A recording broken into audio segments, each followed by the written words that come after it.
Good evening and welcome to all of those in a chilly Colorado Springs and a chilly Douglas County. Tonight from Gary Berry Stadium in Colorado Springs, we have the Douglas County Huskies against the Doherty Spartans. The Spartans come into tonight's game 0-2, yet to score a point in the two losses, taking on two shutouts. They will take on the Huskies, who this is their first game after games against Ralston Valley and Pine Creek were canceled. Making their way to the field now, the Navy ROTC program at Doherty with the United States and Colorado flag getting ready for our national anthem.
And with the window open, listening to the Huskies coaching staff led by Eric Rice in his second year.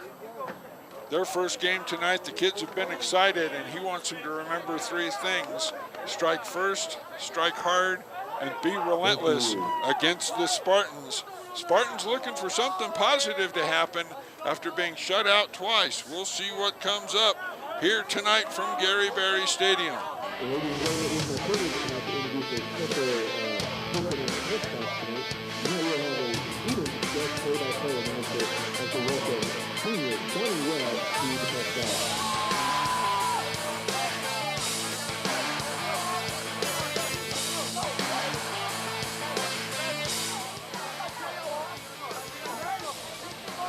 And the team's about ready to take the field here at Gary Berry Stadium. We mentioned the 0-2 start for the Doherty Spartans. They lost to Valor Christian 51-0 in the opener 2 weeks ago here at Gary Berry Stadium.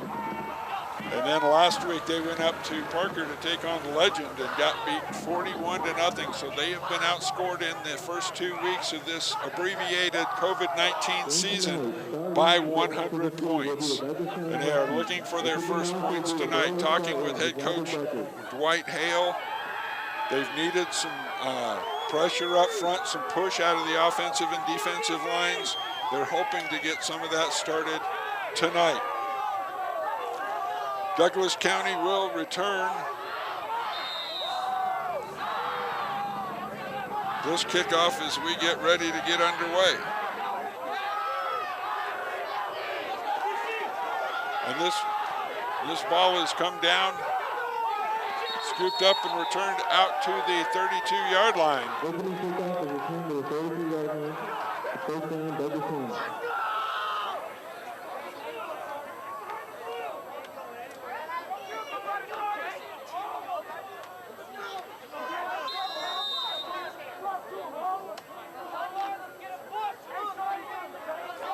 Antoine A.J. Jackson back at quarterback. He is a junior. He was a starter when these two teams played last year here at Gary Berry Stadium. He'll give it off around the near side. Stonebreaker with the carry.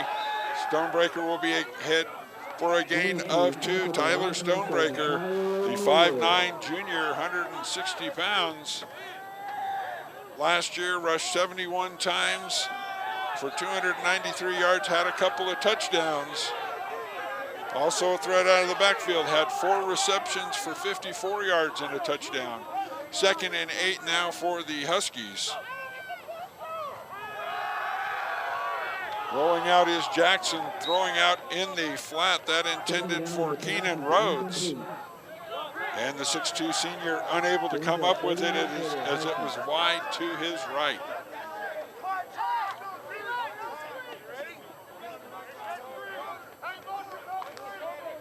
Just underway from Gary Berry Stadium.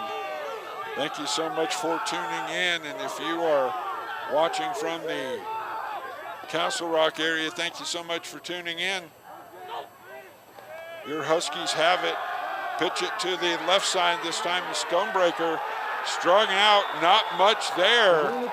Spartan bench excited. Tyler O'Neill, Javon Young on that side. That is going to bring up 4th and 6 for the Huskies.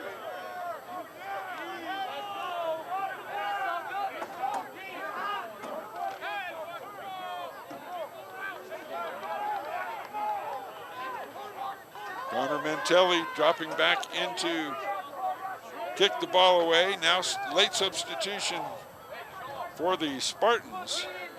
So 3 and out on the first possession for the Huskies. Running this way and now kicking it away. And this is going to be spotted out of bounds at the 30-yard line. Wasn't sure if that was going to be a fake, and that kept the Spartans return team from getting back too far, because they had to protect against the fake punt.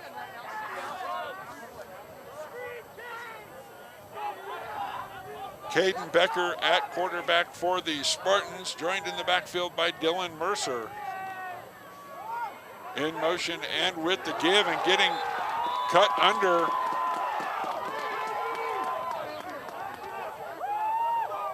Robbie Esparza with the tackle. The strong safety coming up to play the run. And that is going to be a loss of 6 on the play. 2nd and 16 now for the Spartans. So an early hole. Give it straight up the middle. Running for tough yards is Mercer.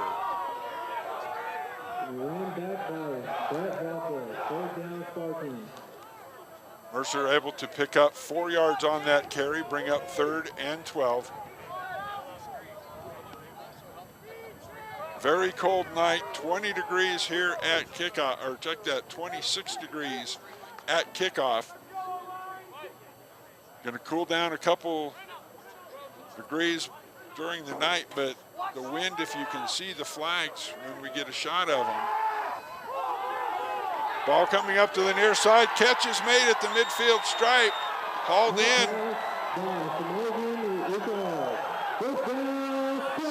First down, Doherty. Quick release play up the left-hand side with the catch. That was Solomon Latimer, a freshman. This is Mercer spinning, trying to get what he can off the right side. He'll be ahead 4-3, bringing up a 2nd and 7. So converting a 3rd and 12.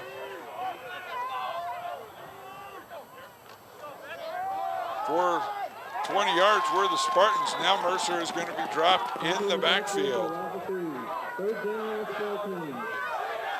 Getting in there was Case Linden, 5'9", 210-pound senior. Well, as a junior, he was 5'9" and 210. Had 28 total tackles last year. His first one is in the books tonight. In trouble is Becker, able to spin away to the right-hand side, but he will be chased down.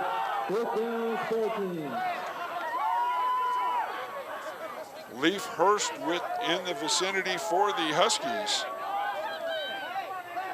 So after picking up a first down, back-to-back losses for the Spartans, it's 4th and 16 punt time. Wind at their back.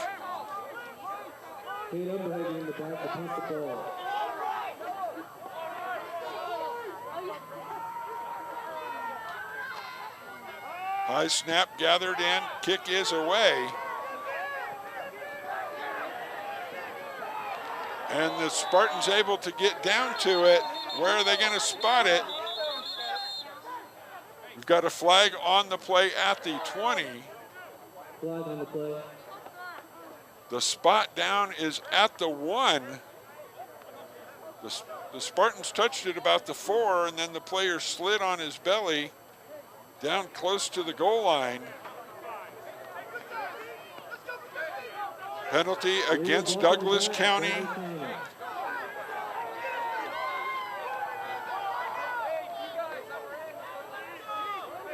So now the discussion about where to spot the football, because the player's momentum carried him into the end zone in possession of the football. He was unable to get rid of it and have somebody else down it. So with the penalty, Douglas County will start at the 10-yard line. Half the distance to the goal. Well, now their officials are changing their mind. They're going to spot them back at the 1-yard line.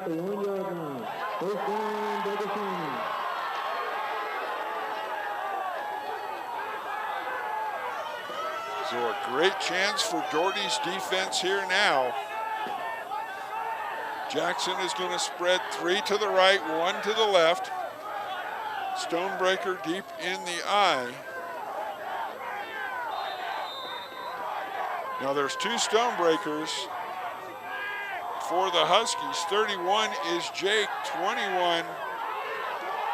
And trapped out, just barely getting out, was Jake Stonebreaker. Tyler is 21, Jake is 31.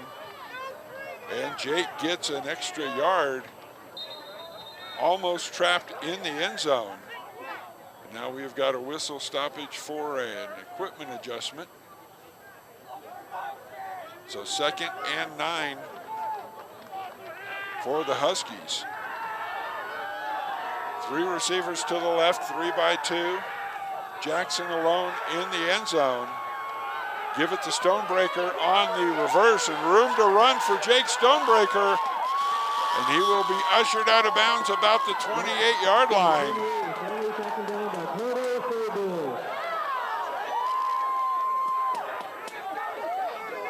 So Tyler gets the start, and there you see him giving his brother a slap on the back. But in the end zone, getting out with the end zone at your back, they give it to Jake, and Jake delivers. 1st and 10 at the 30-yard line. First down of the season for Douglas County. Now Jackson back surveying the field, steps up, loses the ball, and Doherty has it at the 26-yard line.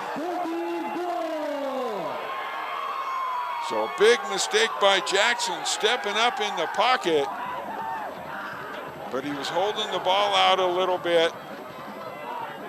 As he comes to the sideline, he will retreat and go out to play defense. Got the ball a little bit high, trying to get over one of the linemen, it looked like. The Spartans were able to knock it loose for the turnover. And they take over in great position at the 27. Now let's see if their offense can come alive and do anything. In motion. Keeper by Becker, straight up the middle, and he is going to be swarmed in. Case Linden and company having nothing to do with that. It'll be a gain of just a yard, bring up 2nd and 9. On this chilly night, a good crowd came down from Douglas County, and a sparse crowd for the Spartans on the other side. to give off to Mercer. Mercer ahead for a couple inside the 25-yard line. Down to the 23. This is going to be 3rd and 6 for the Spartans. Field goal range for Decker of the Spartans. Talking with the kicking coach for the Spartans, Craig Decker, he said Gaborik can put it in from 40 into the wind, but this would have his wind to the back. But 3rd and 6 now. Becker back going into the corner, and it is going to be overthrown. 3rd down pass is incomplete. 4th and 6, Spartans. 4th and 6. Let's see if they send the kicking team on, and they will. The Spartans bringing up the field goal team with Gavin Decker. The freshman was the intended target, Solomon Latimer. Spot the ball at the 30. It is a 40-yard kick for Decker. Right hash.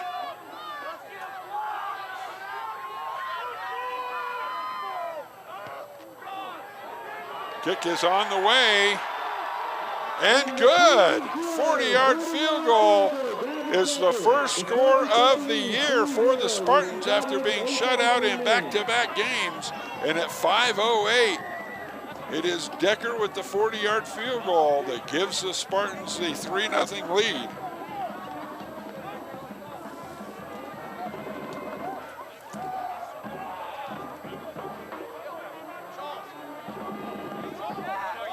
And more importantly, for the Spartans, they were able to cash on the turnover. As always, we do thank all of our fans and spectators for practicing all of our Cash on the turnover by the Huskies.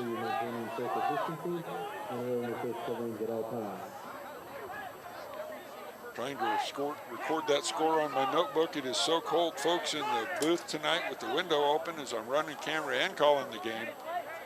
The pen is frozen up.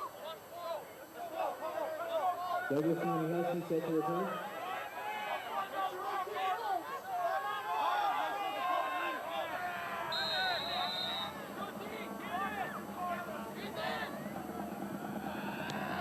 Decker puts a foot into it. The spinning kick comes down and is muffed at the 7-yard line. And finding a big hole and a nice return out to about the 28-yard line. So a return of 21. Tanner Rinker, the freshman, on the return. Sets Douglas County up at the 29-yard line.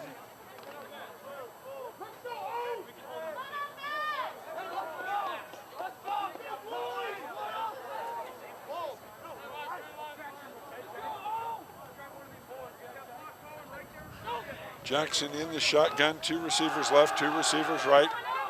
End around coming this way. Breaking tackles across the 40, 1st down. That is Stonebreaker. That is Tyler Stonebreaker with the carry for 13 out to the 42-yard line.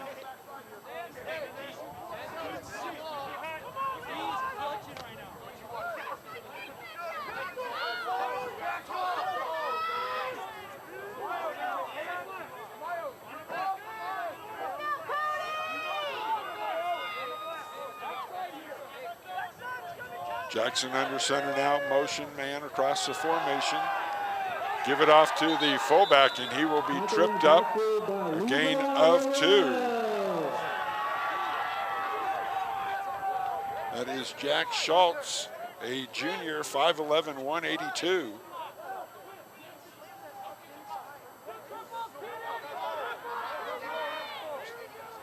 Four minutes to go. Keenan Rhodes being reset from the left side of the formation to the right.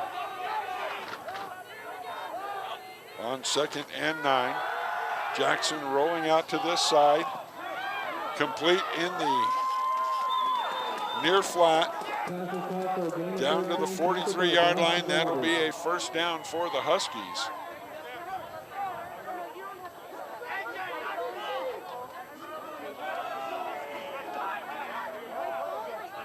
Cohen Johnston with the catch.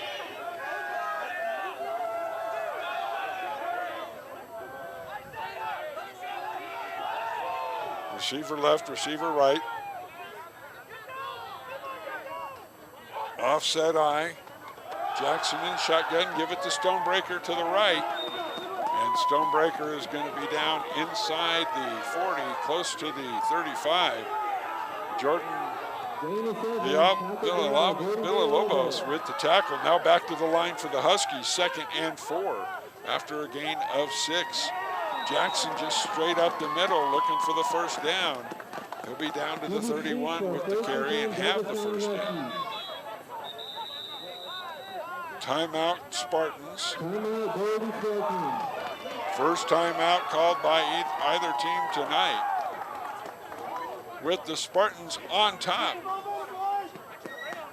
2:54 to go here in the first quarter.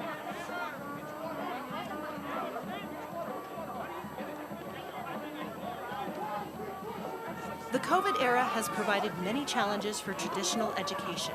However, challenges provide an opportunity for our students, families, staff, and community members to grow and strengthen our district.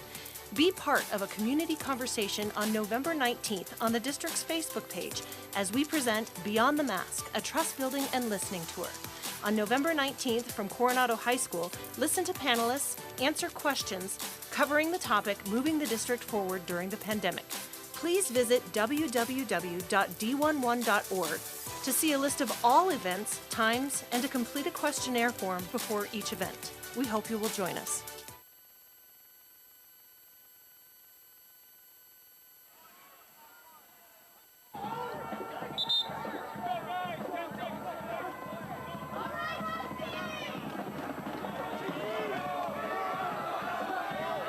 And back to Gary Berry Stadium. Huskies are going to bunch up on the wings on this 1st and 10. Motion for Romeo. Pitch it to Stonebreaker around the left side. Stonebreaker has the sideline and he'll be in for the touchdown.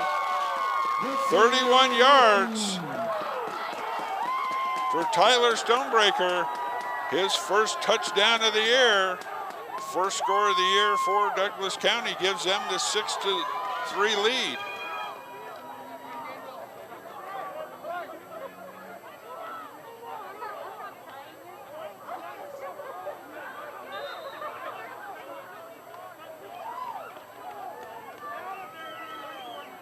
Mantelli on for the extra point for the Huskies. 2:43 on the clock. Quick drive with a couple of big plays. Nearly blocked, but up and through for a 7-0 lead.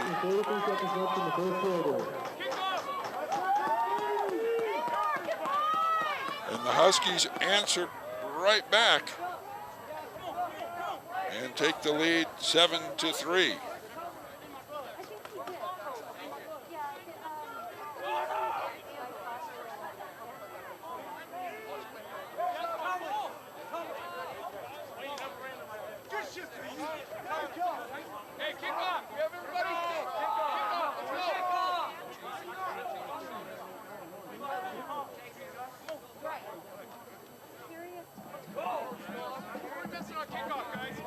So 2:43.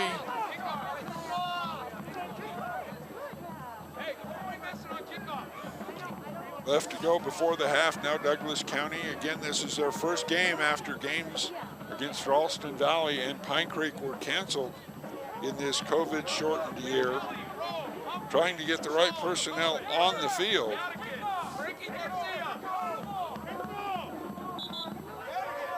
Each of the team is Kate Underwood and Connor Anderson.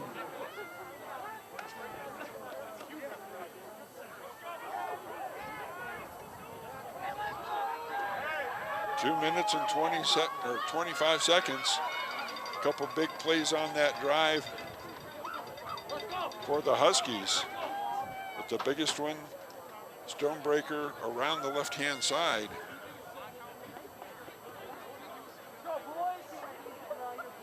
for 20 yards and the capper.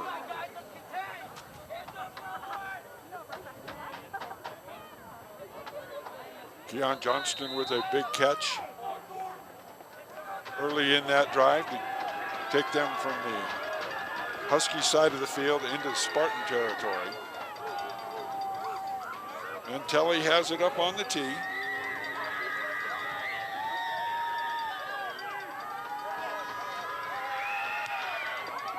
And a driving, booming kick. It's going to be into the end zone for the touchback. So starting at the 20 will be the Spartans.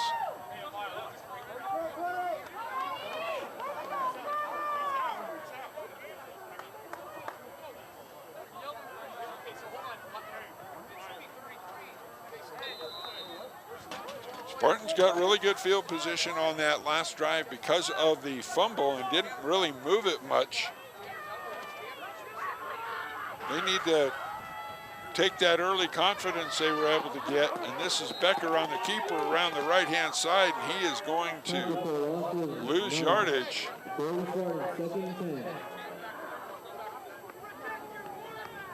Loss of 1, 2nd and 11.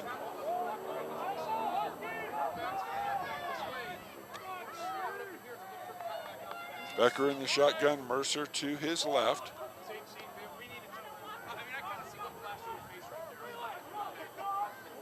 Two receivers right, tight end left for the Spartans. Ball on the ground for Becker. Releases out, wide open. Somebody got broke a coverage. And this play is going to be all the way into the Huskies territory at the 40.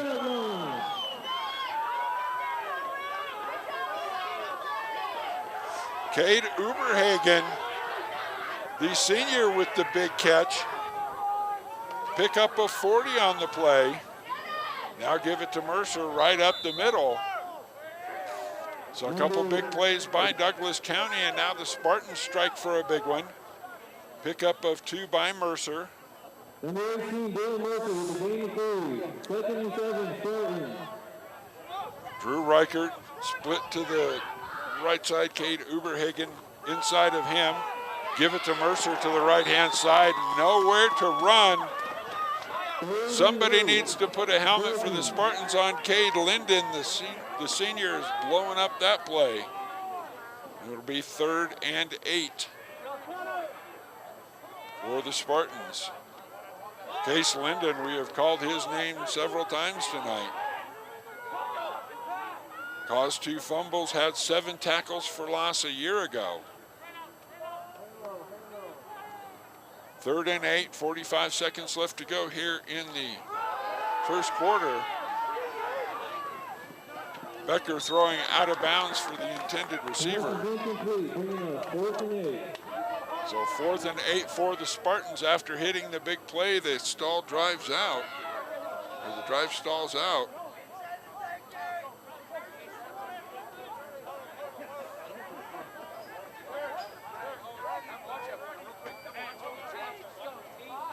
Fourth and 8 from the 39-yard line.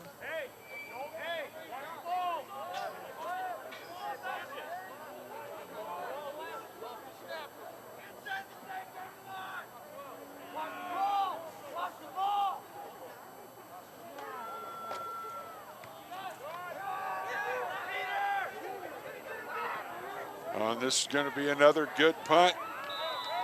Down inside the 5 by the Spartans. Actually, they will walk out and spot it at the 6-yard line. So back-to-back punts by Uberhagen have pinned the Huskies deep in their own end. Doherty got the fumble on the drive before the touchdown. With the Huskies backed up like this, let's see what this defense is able to do. 27.8 seconds before the quarter.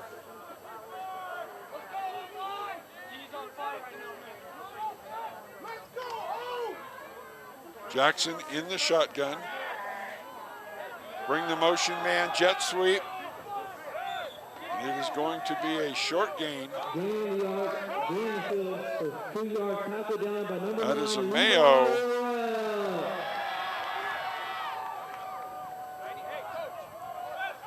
Gain of 3 on the play. 2nd and 7. And we're not going to get this one off, I don't think, before the end of the quarter. That is the first quarter here on a very cold night in Colorado Springs at Gary Berry Stadium. We will switch ends with the Huskies on top of the Spartans by the score of 7-3. The COVID era has provided many challenges for traditional education.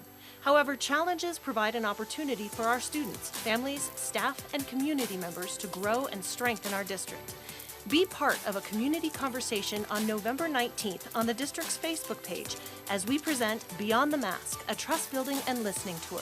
On November 19th from Coronado High School, listen to panelists, answer questions covering the topic moving the district forward during the pandemic. Please visit www.d11.org to see a list of all events, times, and to complete a questionnaire form before each event. We hope you will join us. What makes Colorado Springs School District 11 the standout choice for excellence in education? Some may say it's a dedicated and talented staff who are devoted to the educational learning of our students. Others may say it's the award-winning learning options available to all students, no matter their grade level. Whether it's online, hybrid, or in-person learning, D11 welcomes all learners to achieve excellence through diversity. Serving the unique needs of all students, we dare to empower our students to profoundly impact our world, and we stand ready to inspire every mind. Back to Gary Berry Stadium as we get ready to start with quarter number 2 here. Jackson and the Huskies backed up. They have 2nd and 8 from the 9-yard line.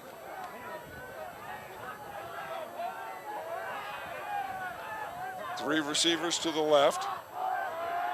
Jackson back looking out this way into the flat. Ball is complete and driven down after a short gain. Mayo with the reception and the run. He is dropped down at the 10-yard line. Just a gain of 1 will bring up 3rd and 7.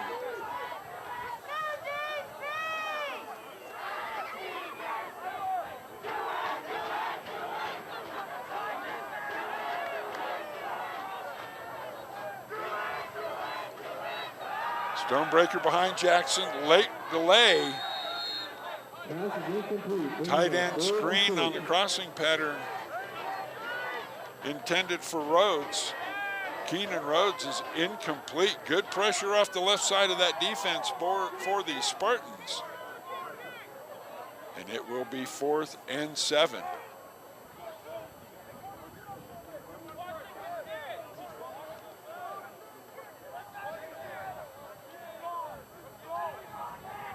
Mantelli stands 5 yards deep in his end zone.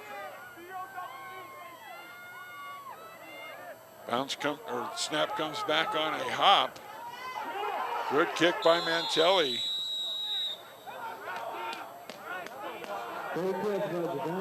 After initially being muffed, it will be down by the Spartans at the 47-yard line, their own 47. Big difference now that we have switched ends of the field. The wind and the strong one is at the back of the Huskies. Get a shot of the flag so you can see just how this wind is blowing, and now that wind is right in the face of this struggling Spartans offense. 1st and 10.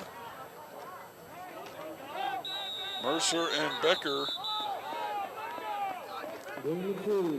Little confusion on the handoff. Both of them had it. Neither of them wanted to give it away. Becker finally gets it and takes it ahead for 2. 2nd and 8. 3-man front. Throw it out on the edge. Incomplete. Intended out there for Solomon Latimer. Freshman, that was his 3rd catch of the, or would have been his 3rd catch of the night, or 3rd target of the night. Now it's 3rd and 8 from the 49-yard line.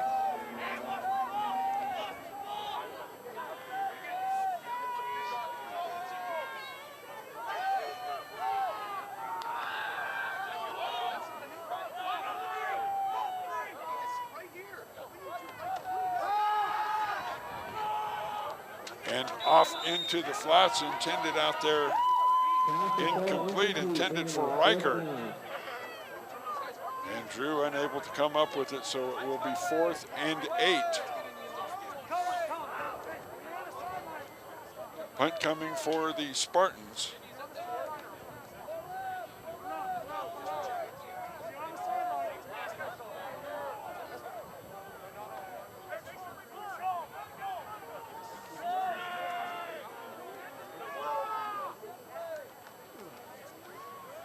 Snap gathered in and gotten away by Uberhagen. And it takes a backspin bounce for the Huskies, but immediately caught and brought forward by the Spartans. It will be killed at the, see where they spotted the 27-yard line. I think stuck like a Tiger Woods 9-iron.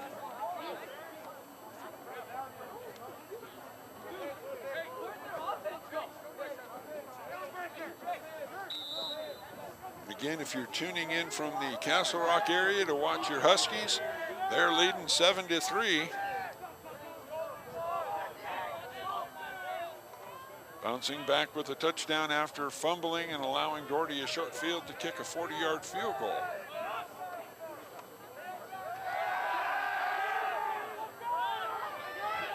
Fake by Jackson. He'll keep it around the right-hand side. Good job of riding Stonebreaker there.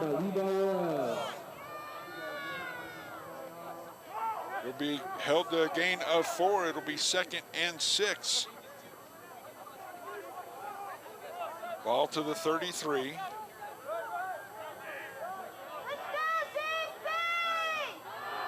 Just underway in the second, 10:18 to halftime here. 27 degrees and breezy in Gary Berry Stadium. Huskies working with the wind to their back. Throw out here into the flat is complete, shy of the 45. It'll be a first down.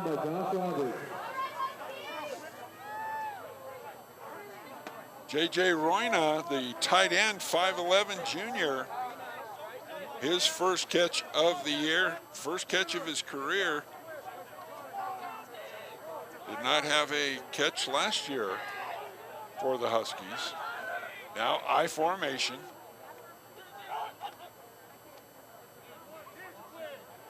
Jackson comes up from under center, looks for the change in play on this 1st and 10. Ball at the 45.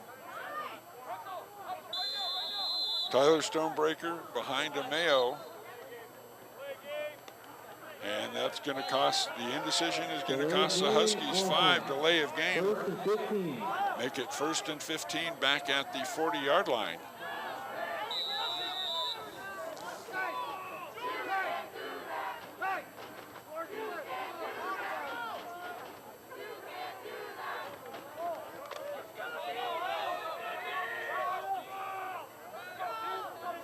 Small but vocal Doherty student section on the east side of the stadium tonight. Tight end right, receiver left and right. Big hole off the left-hand side. Stonebreaker with the carry. He'll be ahead for 4. Bring up 2nd and 6. That is Jake Stonebreaker. He'll stay in the game. Before the fumble, Jake was the one that given the ball when the Huskies were backed up at their 1 coming out of their own end zone. He'll stay in there behind Jackson, who's in the shotgun. 2 receivers right, double tight end formation. Fake it, quarterback keep around the right-hand side. Stops, a nice spin, and he'll be all the way down to the 30. Ball loose on the ground, fight for it. No indication from the officials. Spartans say they have it.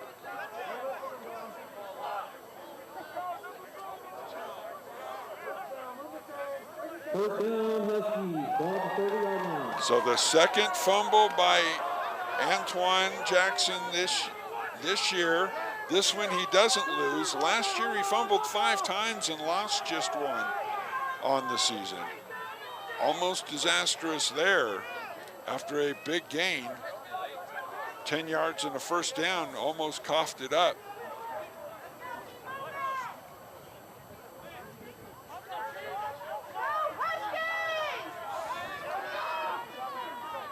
Approaching 8 minutes till halftime here, second quarter. Huskies looking to build on this 7-3 lead. Timeout taken before the play by the Huskies. 8:04 on the clock. First timeout called for the Huskies.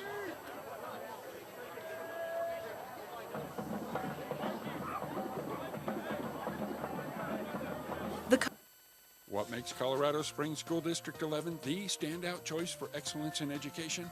Some may say it's a dedicated and talented staff who are devoted to the educational learning of our students. Others may say it's the award-winning learning options available to all students, no matter their grade level. Whether it's online, hybrid, or in-person learning, D11 welcomes all learners to achieve excellence through diversity. Serving the unique needs of all students, we dare to empower our students to profoundly impact our world, and we stand ready to inspire every mind.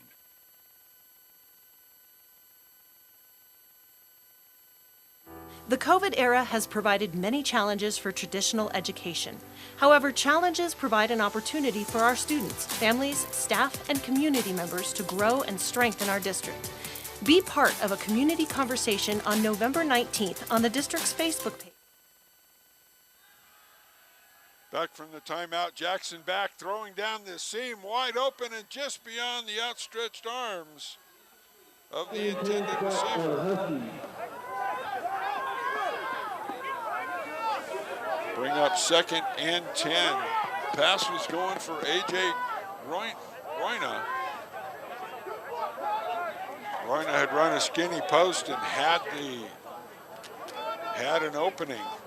They'll split the tight end to the right this time.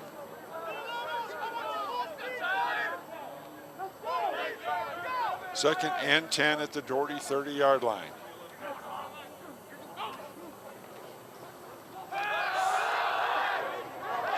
Quarterback keeper, and he is going to go nowhere.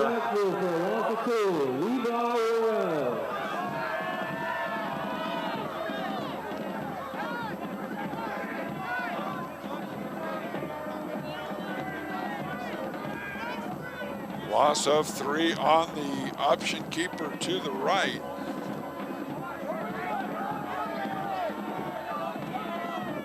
Levi Worrell with the senior with the tackle for the Spartans. Jackson this time gives it to Stonebreaker. Stonebreaker in trouble, trying to get back to the original line of scrimmage.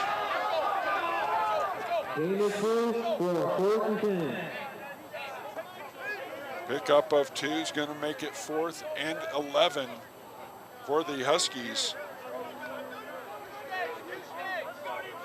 From the Spartans 42.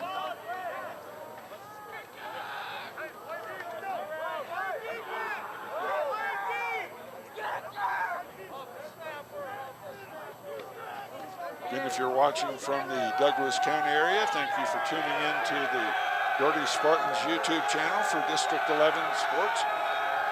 Spot for the field goal, the 39-yard line. Low line drive kick is up and good. Mantinelli with a 39-yard or 49-yard field goal, making the lead 10-3 at 6:25 here in the second. And that is not to take anything away from Mantelli, but there is the wind that aided Gaborik Decker and just aided Mantelli there as he gives his team a touchdown lead. But what a low line drive kick, but effective as long as it makes it through. Back to the Central Spartans, Kate Underhagen and Connor Ingleton.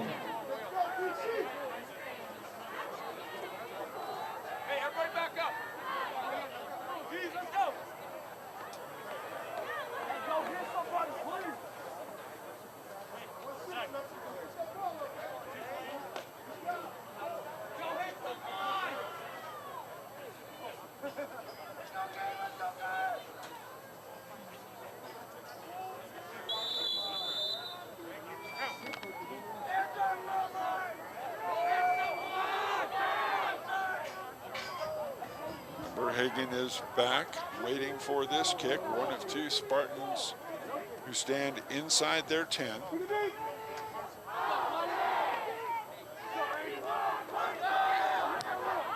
Mantelli high up in the air. And this one almost gets out the back of the end zone. He was kicking touchbacks to the goal line, just into the end zone, kicking into this ring. So no surprise that it was a touchback going to the north with the wind at his back. So now it's time for Caden Becker and this Doherty offense to try to find something that's going to work.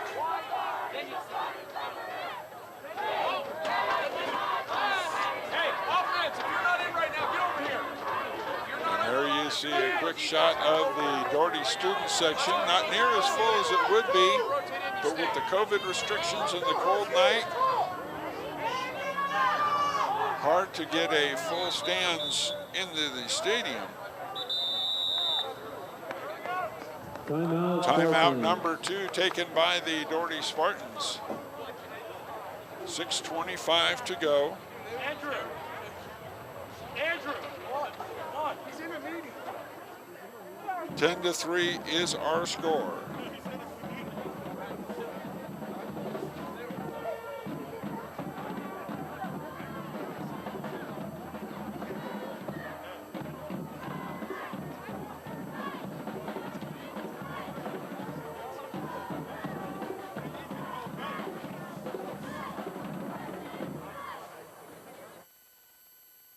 The COVID era has provided many challenges for traditional education.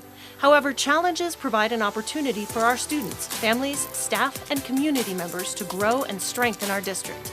Be part of a community conversation on November 19th on the district's Facebook page as we present Beyond the Mask, a trust building and listening tour. On November 19th from Coronado High School, listen to panelists, answer questions covering the topic moving the district forward during the pandemic.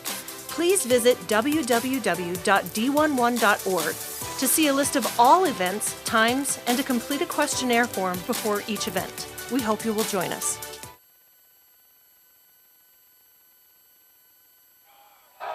Caden Becker with a 10-yard gain as we were away.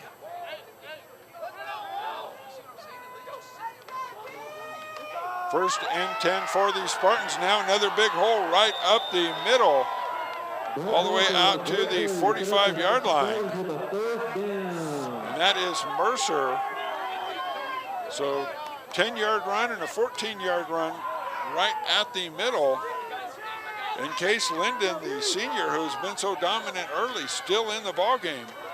But they have found a way to block him. And this is Mercer off the left-hand side, churning for 12 more and a first down.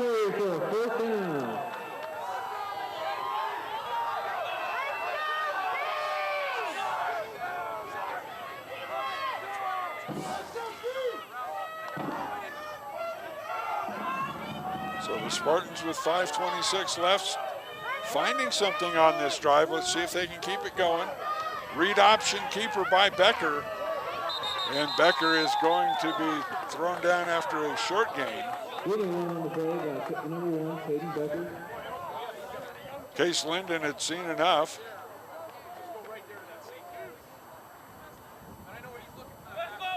A little help there from Andrew Ameo, who's playing defensive end and fullback tonight. 2nd and 9 for the Spartans. Into a stiff breeze go the Spartans, keeping it on the ground, and of course that's when they throw it out there. Umberhagen, the intended receiver. It will be 3rd and 9 after the incompletion.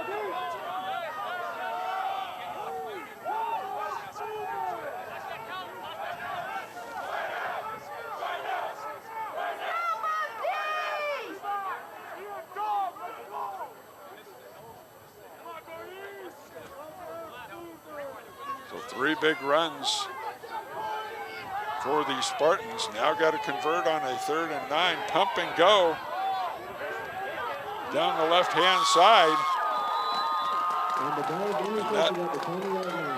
And that is going to be intercepted.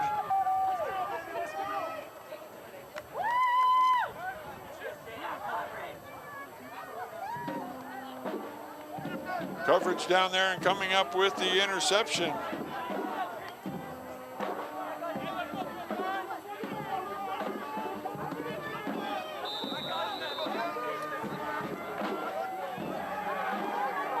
It might have been A.J. Jackson, number 16, Antoine Jackson, getting back there. Creating the turnover, playing free safety, so interception gives the Huskies the ball, 1st and 10 from the 20. Read option. Snaking through the right, Jackson takes a big wallop at the 30, but he's going to be close to a 1st down. Gain of 10 for the Huskies. 2nd and 1. 4 minutes to go. Jackson's just going to quarterback sneak to get the 1st down. 1st and 10, Huskies. Move the chains and the clock runs. 4:09, 4:08.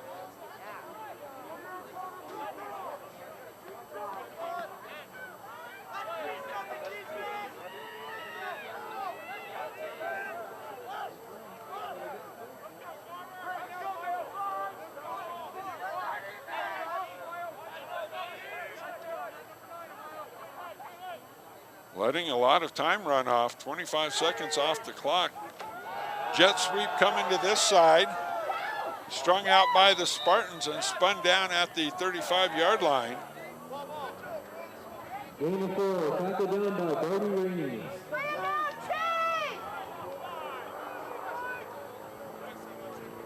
With the carry, Chase Nelson, the sophomore. 5'6" and a $125.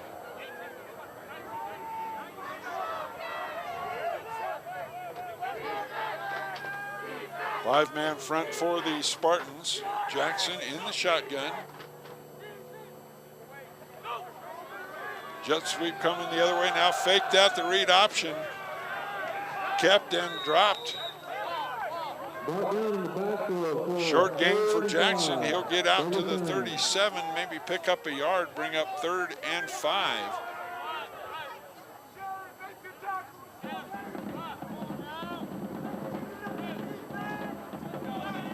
Huskies with this brisk wind at their back, but keeping it on the ground here.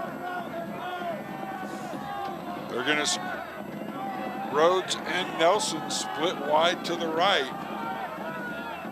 High backfield, Jackson under center for this snap. Now Mayo motions to the right. They're going to throw the screen back to this side, wide open. And drug down shy of the 45, but it'll be enough for a 1st down. J.J. Royna. So you take all the motion to the right side of the formation, then you sneak the tight end out into the left flat and throw back to him. Good play design results in a 1st down. 1st and 10 at the 44. Inside of 2 minutes for the Huskies. But we know Mantelli can hit from 49. Mayo around the right side on the jet sweep. And he is going to be upended for a short gain. Spotted at the 49. Pickup of 3. Now the officials talking about it. I don't see any laundry on the field. Oh, there it is, getting picked up. It looks like they are backing the Spartans up.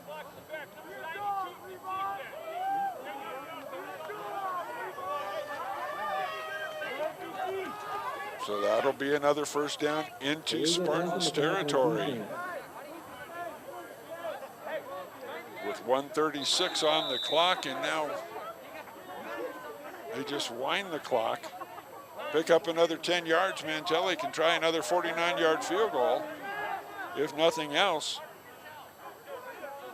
Jackson sends 3 to the left, 1 to the right. Back and looking the deep seam, and incomplete. Pass intended for Chase Nelson. Would have been his 1st of the year. Rainey and Furbush would have had the coverage has the safeties. 2nd and 10. Clock stopped at 1:14.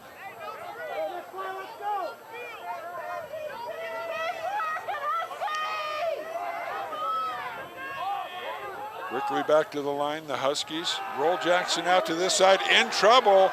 Tripped up and down, ball loose. Back in the backfield by number 27, Tyler O'Neill. Bring him out.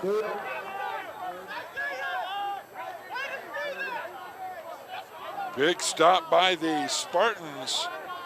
Ball all the way back to the Huskies' 44-yard line. Inside of 50 seconds now. This is 3rd and 24. Jackson back.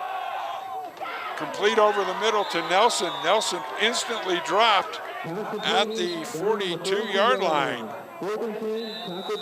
Timeout taken by Douglas County.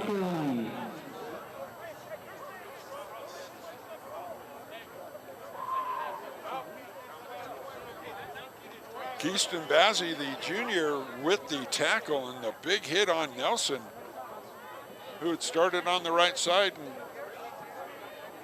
found his own deep middle.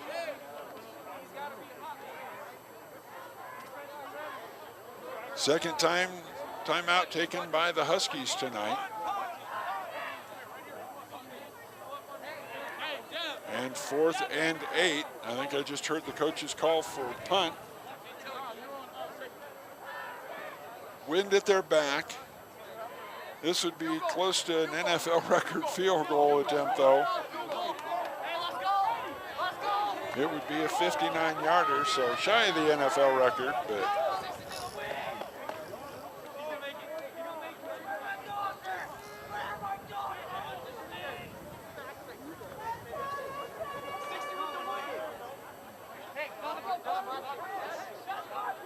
Mantelli's on there. I don't know if he's going to punt. I didn't see him carrying the tee. Now confusion.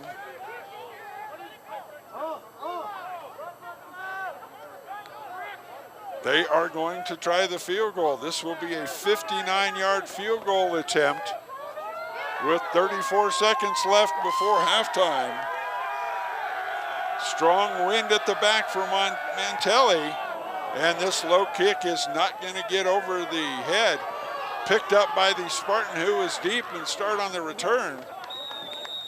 But a little lackadaisical as that ball came down was Carter Furbush. Furbush was standing at the goal line. The kick was well short by Mantelli. And now the Spartans have 23.5 seconds to try to do something before halftime.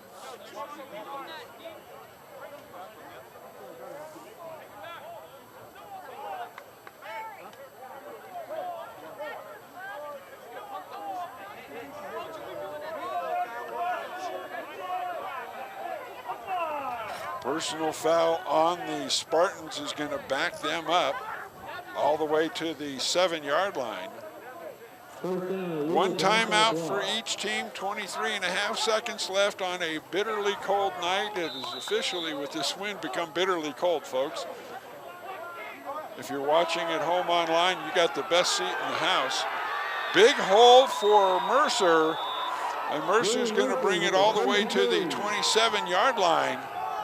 Carry of 20, and Dwight Hale is going to take his third and final timeout with 15.5 seconds left. 10-3 is our score in favor of Douglas County, trying to avenge last year's loss. A look inside the Doherty huddle.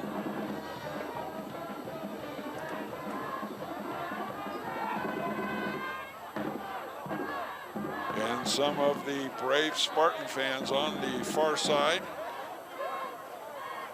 And as we pan to the north end of the stadium, the Spartan band sitting properly spaced, but supporting this effort by the football team.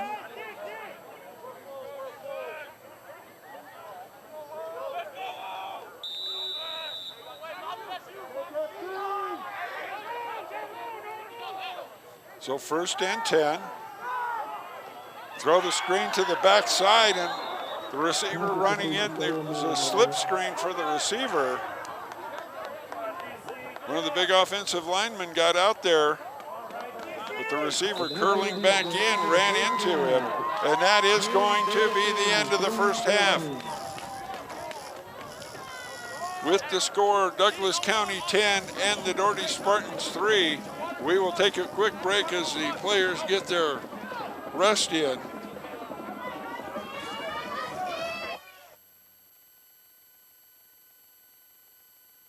The COVID era has provided many challenges for traditional education.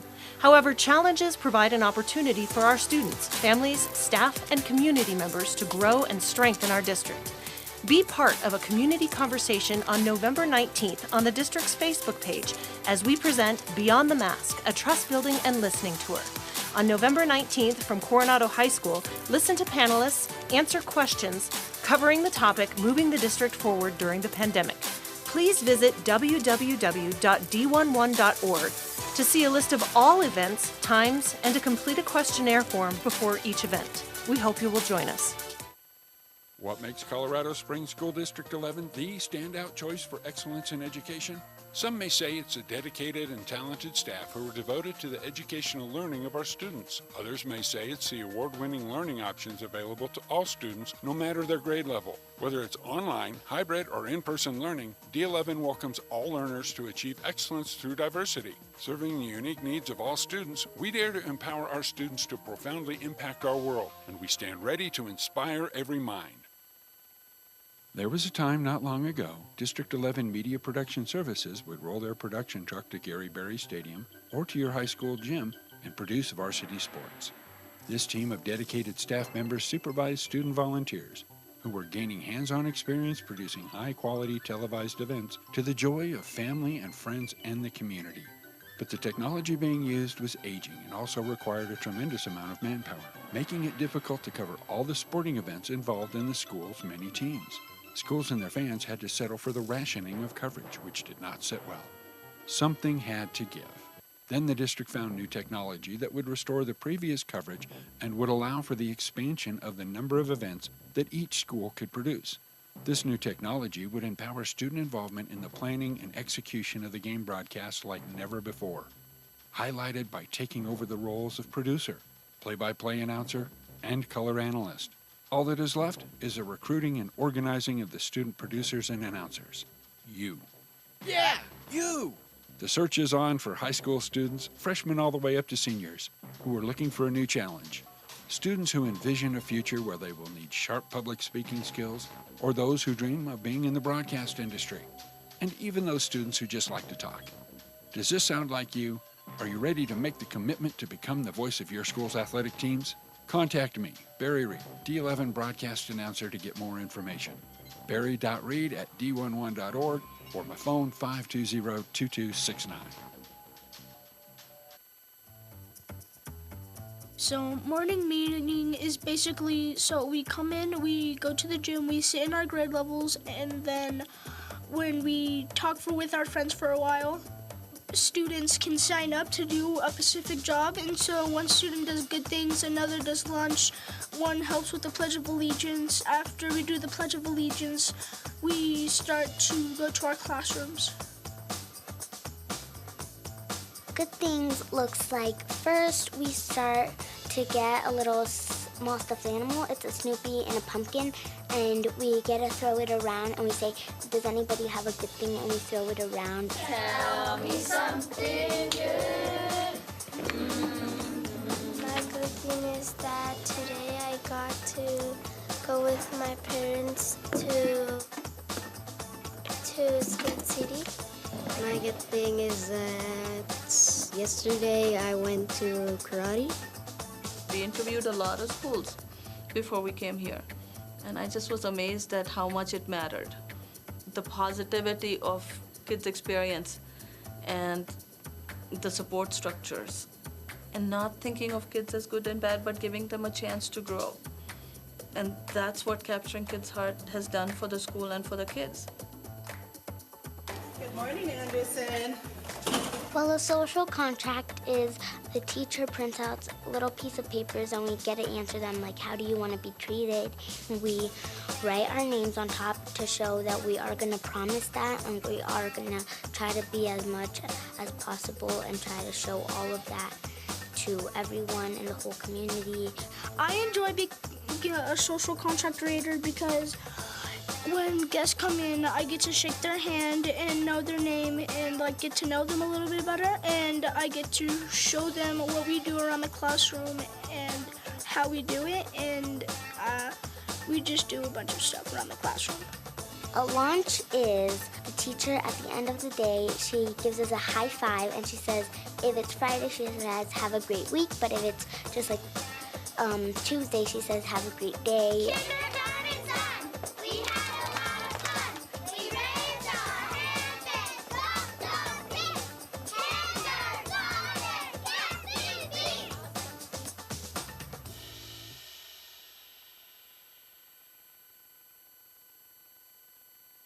Is your student lost in the world of education? Not really liking school? Achieve Online is a place for them. School for grades 6 through 12, and we strive first to build relationships, which in turn builds academics. We are unique and different from any other school. Flexible online and blended learning for students anywhere in Colorado. Take the next step and enroll today.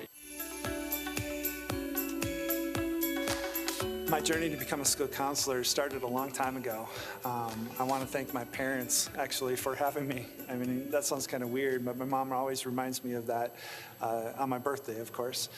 I thank them for setting a foundation for me, for really caring about people. I know they lived their lives as my dad was a teacher. I actually had him as a 9th grade science teacher. My mom was a music teacher. She tried to teach me piano lessons, but I wasn't a really good student. But both their examples and the work that they did in the schools, at church, really set that foundation for me to be just like that. 28 years ago, I started off here in District 11 at Mark Twain Elementary as a 6th grade teacher. And that year was pivotal for me to learn how to be an effective teacher. And really what that came down to was finding my heart and speaking from my heart. And I believe I learned a lot of that from Mr. Rogers. If you think about it, Mr. Rogers says, I like you just the way you are. And all these people in my life liked me just the way I was. I didn't have to pretend. I was just who I am. So Tim Garland, to me, is an amazing counselor. He understands what it takes to be successful in this business, and he puts his heart and soul in everything that he does. And so I know that, anytime Tim meets with a kid, he gets to know them at an exceptionally deep level, and he cares more about those kids than I would have known was possible, honestly. Tim's just an amazing counselor that way. He has a very complete vision of what school counseling is, and he sees his role to be truly the student support in all facets of whatever that student needs. He spends a lot of time working with the kids on their non-classroom concerns so that they can be successful in the classroom. He inspires us every day to take a deeper look about how we are working with students and how we are working with students with mental health needs. He makes sure that we, as a school, are looking at bringing in the best resources. If I care about that one person right now, there's something behind that. And I see this hurt. I see it in their heart. I see it in their eyes. And the light that goes on, the spark that is lit in their eye when I take time to call them by name, to give them a handshake, a smile, to play their favorite music, to go for a walk around the school, to take that time that I'm really caring about them has inspired them to turn their whole thing around. He epitomizes heart, caring, just wanting to do right by Doherty High School and by the kids we serve. He's always willing to jump in, be it through our AVID program. We're working with the Colorado Education Initiative on their suicide prevention network, and just the work that he's done to bring suicide to the forefront. I mean, he won't stop. It's going to happen, and that's really what he's done, is he's pushed so hard. I'm the district counseling chair, and started 6 years ago, and before that time, or at that time, we didn't have leadership in the district office, central office. So I was the liaison between the school counselors and the district. Did some professional developments on mental health, on developing why do we do school counseling, and a lot of things of that nature, and really inspiring counselors. Since then, we have leadership. We have Valerie and Corey and others who are leading our way. So I'm the Colorado School Counselor Association Region 12 representative. So I'm representing all the counselors in El Paso and Teller County, and that's quite an honor. One of the new things that happened this year was we have a counseling leadership cohort, and this is super exciting. We have a group of counselors in the district who are meeting together on a monthly basis. Yes, we drink coffee, lots of it, and we need that camaraderie to talk about planning, talk about what we're doing, talk about this profession, and like I said, elevating this profession. Even though Tim has a huge workload and a lot of things going on and a lot of things on his plate, Tim will kind of forget about that, and he will take the time to work with the student and take the time to make sure that that student feels cared about, to make sure that that student feels heard and listened to. I could tell you many, many stories of the impact that not only I believe I've had on students, but really their impact is on me. And not only them, but my colleagues. And we have a lot of great counselors in District 11, a lot of super counselors who are really caring from their hearts. They're going out of their way to really go the distance for students, to care for them, to help them with their social and emotional development, their academic future planning, everything. So we do a really good job in District 11 about educating the whole child.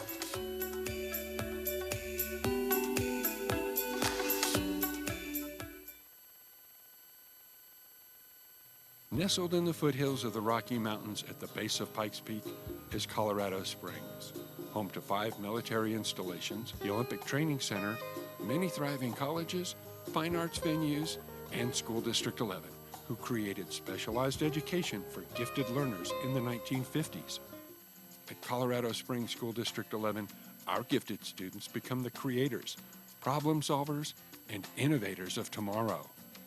District 11 is the largest school district in Colorado Springs, providing families with many different, personalized gifted options.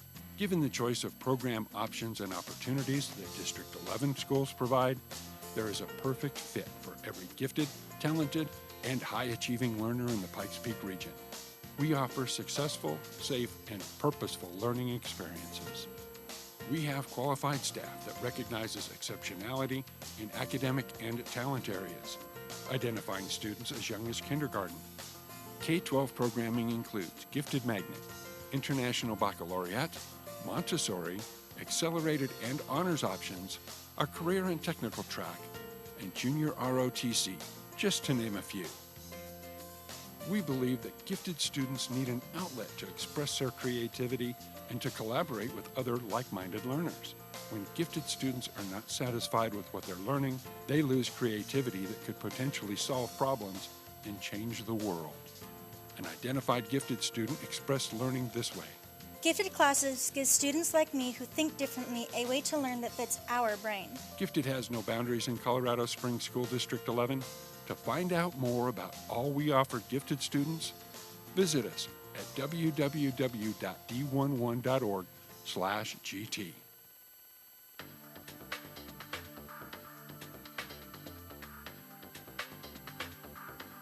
You are the Colorado Samsung Sell for Tomorrow winners.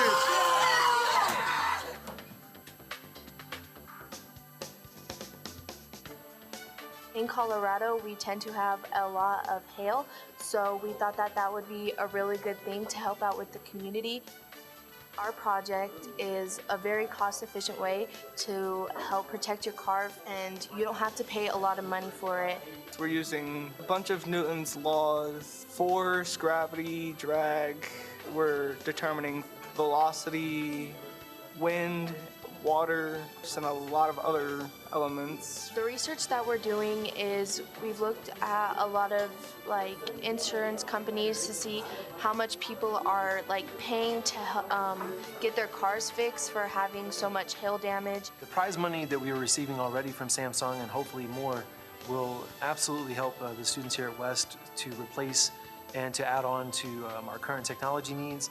not everybody can be on a computer at once. Sometimes everybody has to share, which isn't always the best, depending on what you have to do on the laptops. Some of our technology is a little outdated and slower, and definitely in comparison to today's standards. I have never really been part of something this crazy. This is actually the second year that we've participated. The contest has been in place for 10 years. We chose to be involved last year. We had about 30 students involved there, and we were state winners. And this year, we decided we wanted to give a different opportunity, so all of the students are different from last year, and we ended up being state winners again 2 years in a row. Usually whenever you get an opportunity like this, it isn't one that you would get.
And welcome back, ladies and gentlemen, to a very chilly and windy Gary Berry Stadium.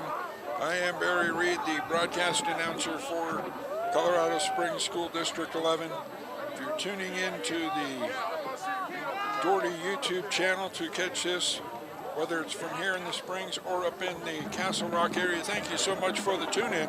Let's recap the scoring. As you see, our score 10-3. After a fumble on the second possession by Douglas County, Decker kicked a 40-yard field goal to make it 3-0 with 5:08 to go in the first quarter. On the next drive, Ty Stonebreaker capped off a long drive by the Huskies with a 20-yard run around the left-hand side to make it 7-3. That at the 2:43 mark of the first.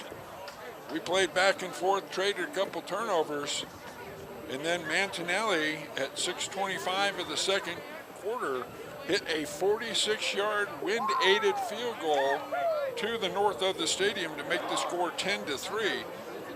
Now Mantelli tried a 59-yarder with 30 seconds left that was well short, but with that wind at the back and the time left, might as well give it a shot.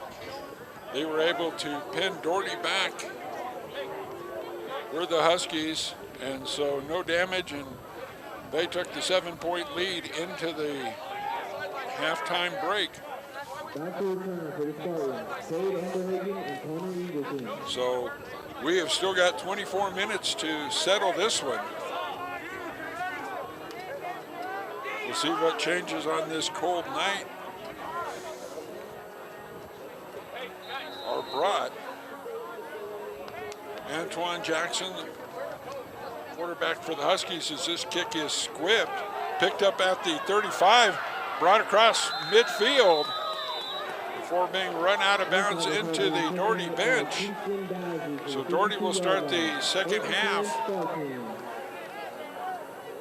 in the Huskies territory. Jake Stonebreaker in on the tackle, coming across.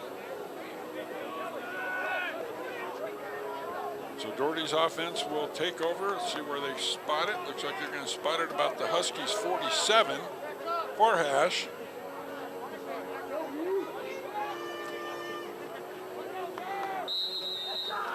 Becker in the shotgun, 2 receivers to the left, bottom of the formation, give it straight off to Mercer. And Mercer is going to find the going tough, pick up just a yard. Amayo in on the tackle. Check that was Leaf Hurst, 34, not 24, my apologies.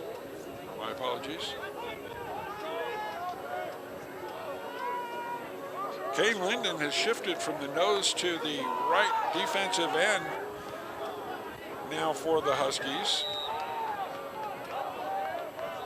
Quarterback keeper on the read option for Becker.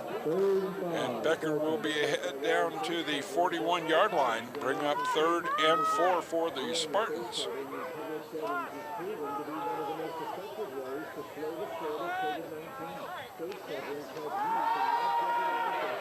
So now pressure on Becker. He rolls to the right, and he will be brought down.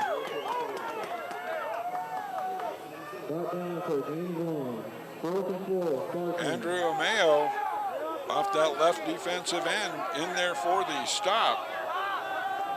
And it will be 4th and 4. Spartans choosing to stay on the field to go for this big 4th down.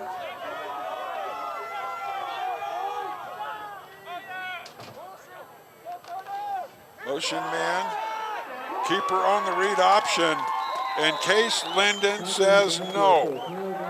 Loss of 2 on the play, but more importantly, turned over on downs on the first drive for the Spartans. They were able to start at the 48-yard line of the Huskies. They were able to get 3 yards, and that is all on that drive.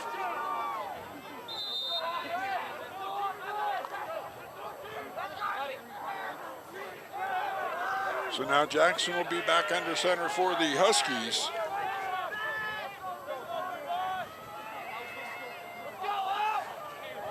Bring Nelson in motion, give it to him on the jet sweep. Check that, not Nelson. And run out of bounds at the 49.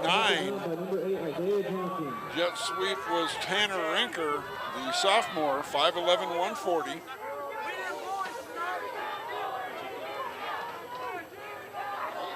Pickup of 8 on the play, bring up 2nd and 2.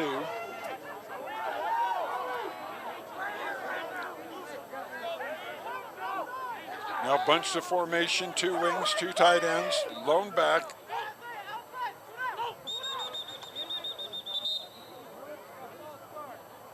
False start on the Huskies. That'll make it 3rd and 7. Actually 3rd and 8 back, or 2nd and 8 back at the 44-yard line.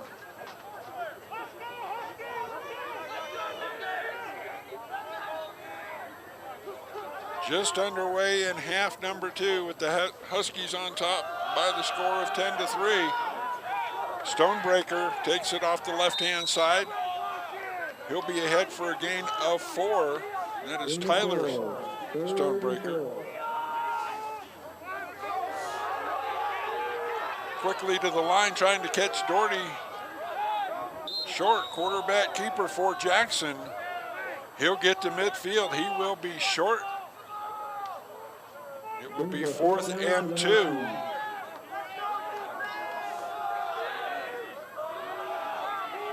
Tried to pull a Tom Brady there in the when he was in New England, that quick quarterback sneak surprising the defense. But Doherty up to the challenge. Jared Bilstein in the middle. Mikey Smith. Jordan Villalobos. Now give it back to Amayo, and this is going to be blown up. Jordan Villalobos blows up the 4th down. So each team will turn it over on downs here to open up the second half. And Doherty will take over where they took over after the big return to start the third quarter at the Douglas County 48-yard line.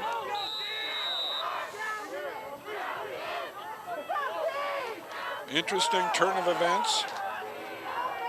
Give it off to Mercer, and Mercer is going to be gang tackled. Second and 9. William Mercer to carry the 1. Zach Rossello looked to be in on that, or check that. Jake Geddenkin.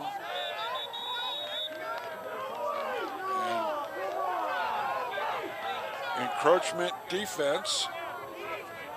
And that'll be a free 5 for the Spartans. Bring up 2nd and 4. Second down, Spartan.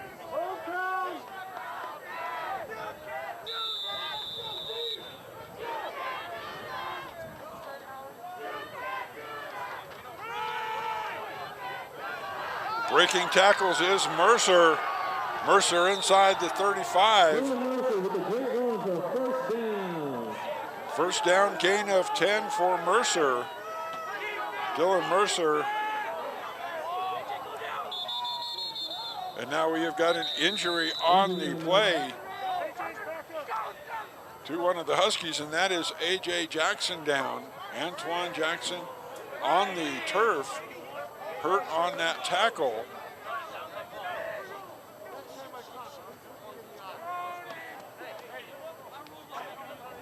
So an injury timeout on the field as Jackson is getting looked at. Doherty with their second possession. Moving the ball. We'll have it 1st and 10 at the 32-yard line. And good news for the Huskies. Jackson is up and jogging off. He'll come out for at least a play. That's somebody you can ill afford to lose, as he's the trigger man running your offense.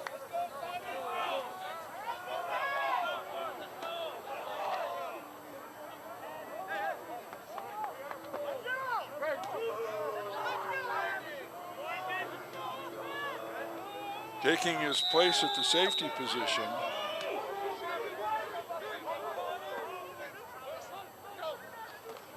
I think is Keenan Rhodes.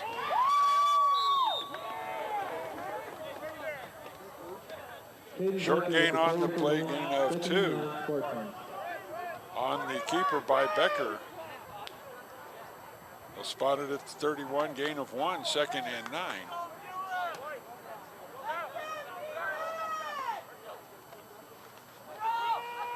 Give it off to Mercer.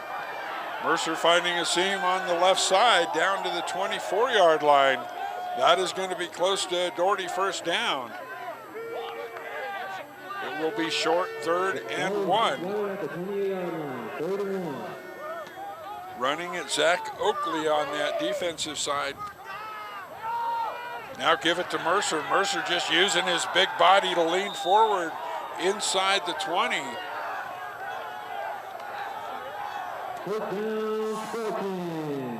Spartans going up tempo here, immediately back to the line, having some success.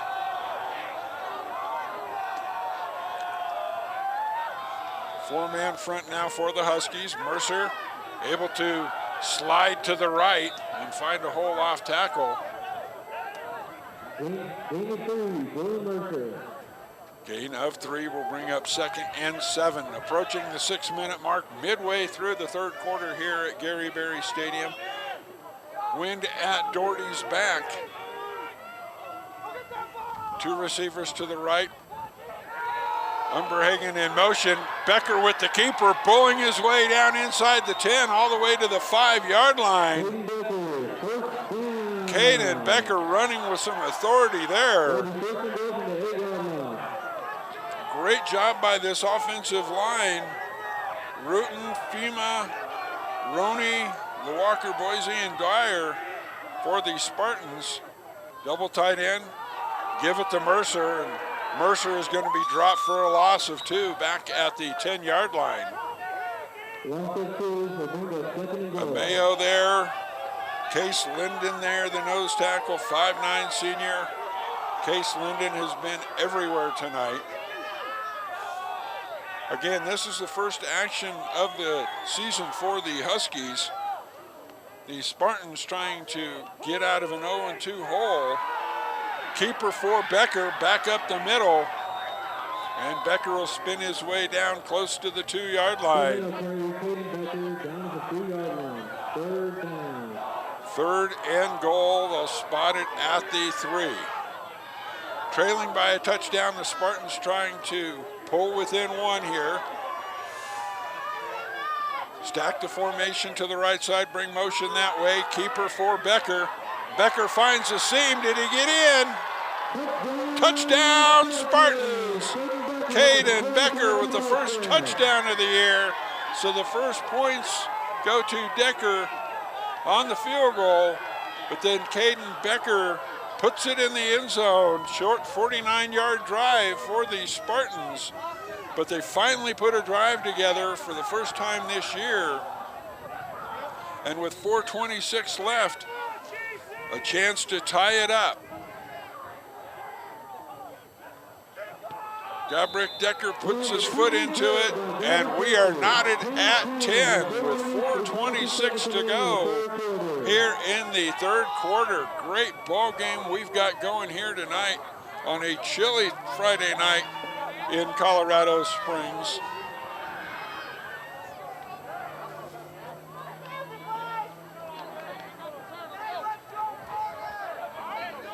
But the Spartans finally able to go put something together. They went 49 yards, mostly on the ground. Caden Becker converting from 3 yards out, tying the score at 10.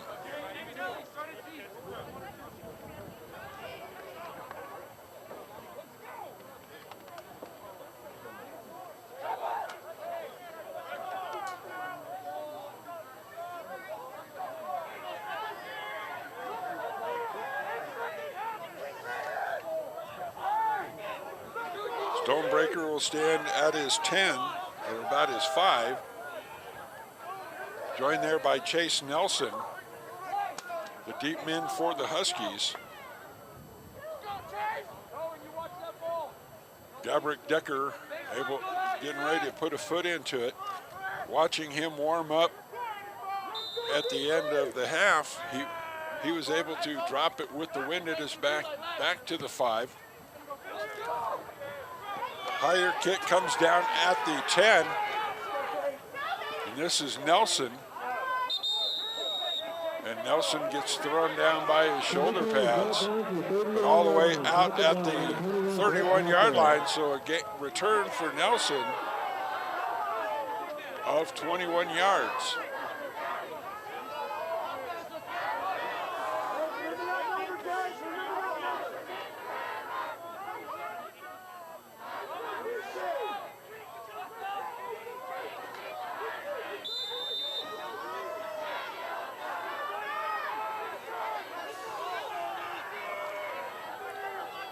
Jackson shaking off whatever took him out for a play on the defensive side of the ball. Now he'll bring Nelson in motion, reverse it, 2 receivers to the left. Back throwing down the middle, and he has Nelson finding a seam in the middle of that Doherty zone and all the way down to the 45-yard line. First down, and the Huskies quickly to the line.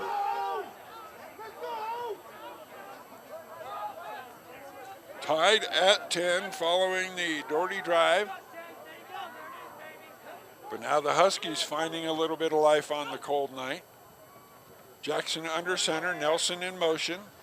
Fake it to Nelson, give it to Stonebreaker up the middle, off the left-hand side, and he will be into the secondary for the Spartans inside the 40, pickup of 7.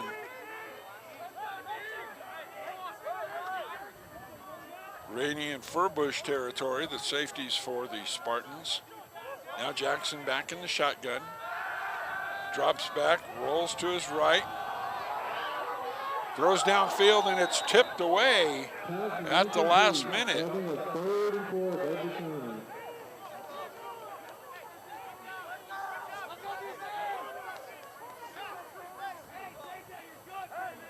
Tyler Furbush in the coverage. Throwing it for the tight end, Royna. Getting the tight end downfield. So now 3rd and 3 for the Huskies.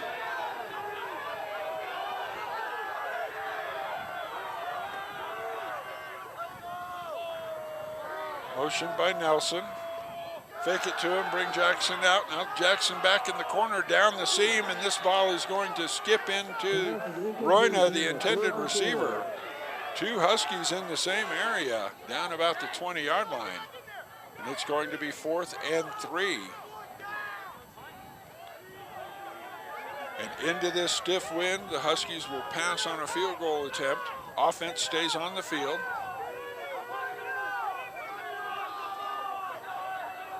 Doherty has grabbed the momentum back with that last drive. Big stop here would go a long way.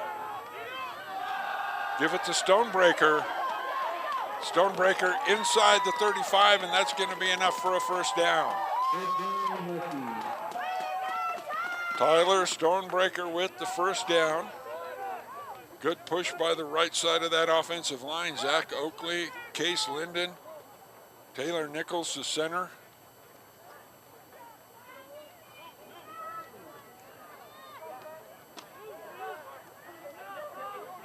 .245 and counting before here in the 3rd.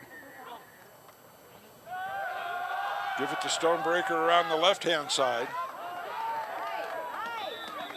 Finding a little seam, close to the 30, down to the 31. Pickup of 3, gonna make it 2nd and 7.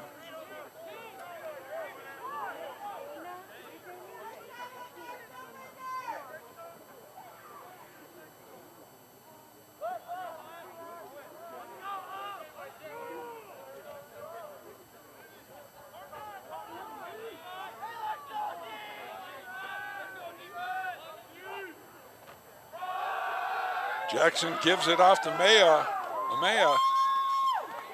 He's off the right-hand side, close to first down for Douglas County. Just a little bit shy. Needed the 19, got just inside the 20. So it'll be 3rd and about the length of a football for the first down for the Huskies. 1:35 and counting to the end of the 3rd quarter.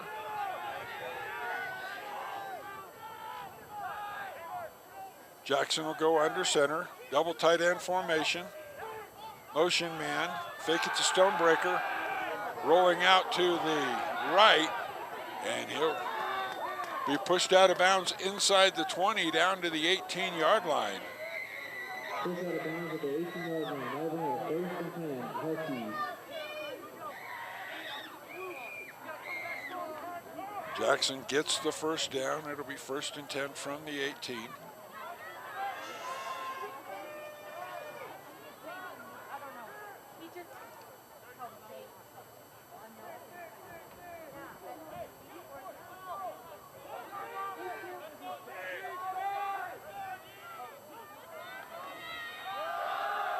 Give it to Stonebreaker off the right-hand side, and he's into the end zone. Touchdown, Tyler Stonebreaker, number 2. This one comes from 18. His first score of the year and score of the night came from 21. But just like that, 1:01 left to go in the 3rd. Oh, we've got a flag on the play.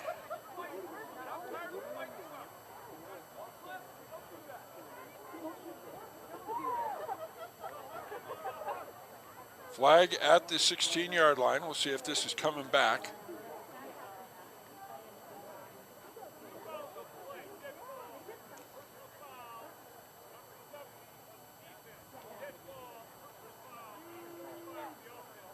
So there's a personal foul on the Spartans and a personal So the foul touchdown is on good. the There were Huskies. 2 dead ball personal fouls.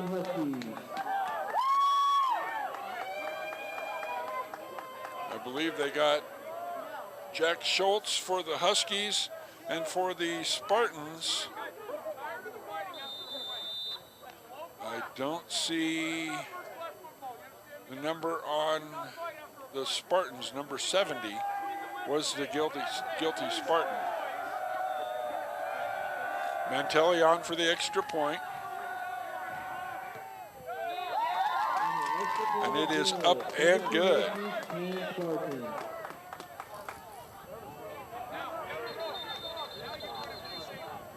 So the Spartans tie it up, and then the Huskies have the answer on the next possession driving down. We've got a flag down at the 3-yard line following the extra point attempt.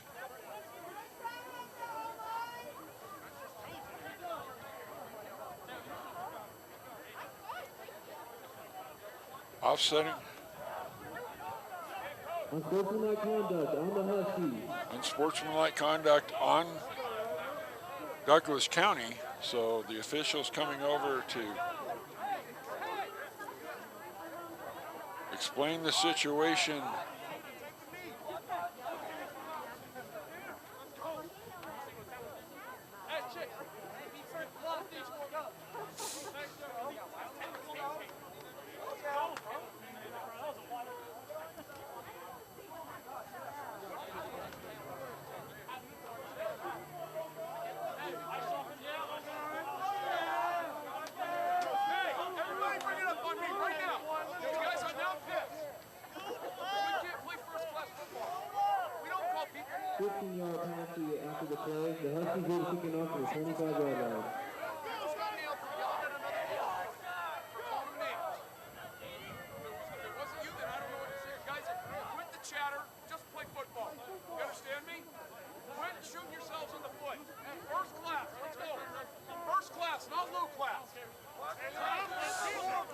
Huskies getting a talking to down on the sideline. An unhappy coach, Eric Rice, after his team on back-to-back plays, or plays in that drive, personal foul penalties, and now they'll kick the ball from the 25.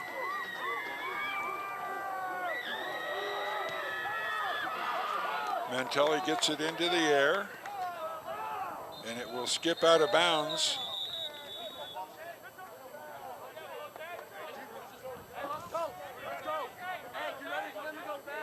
The ball is went out of bounds, and it'll be a penalty. The ball will be taken at the 35-yard line. 1st and 10, Spartans.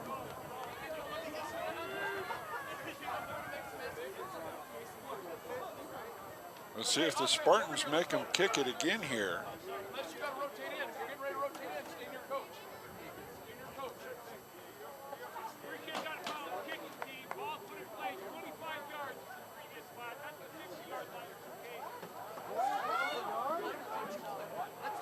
So instead of the 35, because of the 15-yard penalty, the Spartans will get the ball at midfield after the penalty.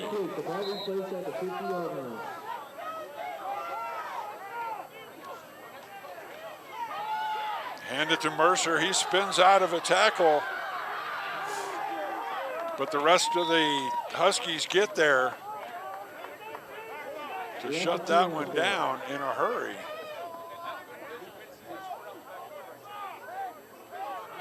Spartans quickly back to the line. 2nd and 13 after the loss.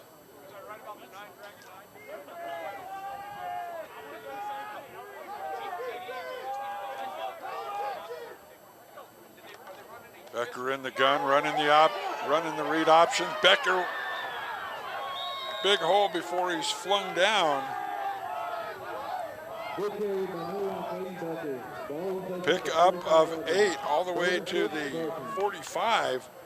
It's going to bring up 3rd and 5 inside of 10 seconds.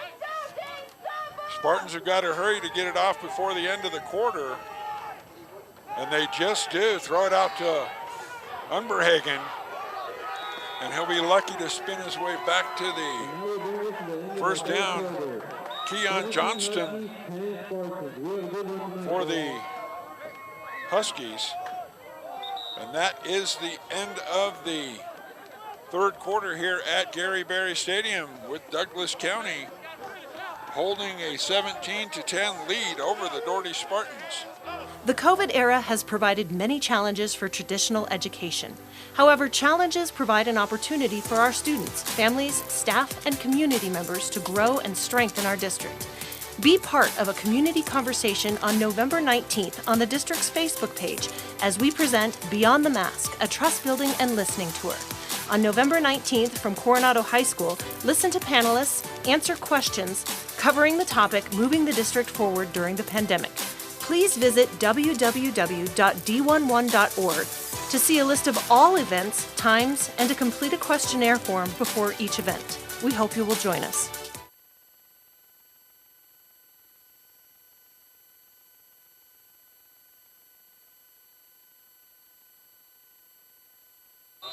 So we have switched ends of the field, the final 12 minutes with the Huskies clinging to their lead.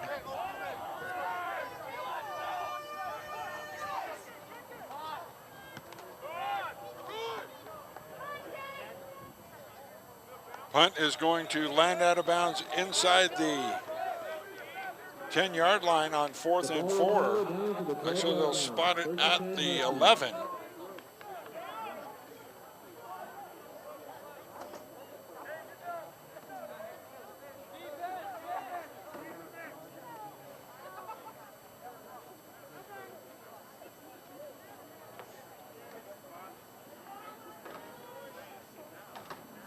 The final 12 minutes of the Week 3 action here.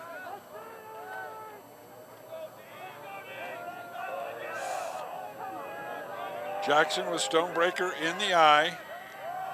Give it to him on a little counter run. And Tyler Stonebreaker in the open. We've got a foot race. Stonebreaker down the near sideline and into the end zone. 89-yard touchdown run, third of the night for Tyler Stonebreaker. And it was just a little delay. Delayed handoff, got the motion going to the right and then countered the handoff back to the left. Nice cutback run. 89 yards to the house for Stonebreaker.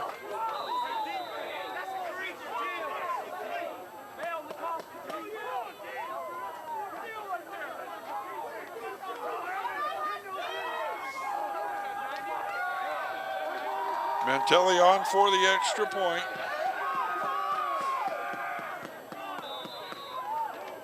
And it is up and good.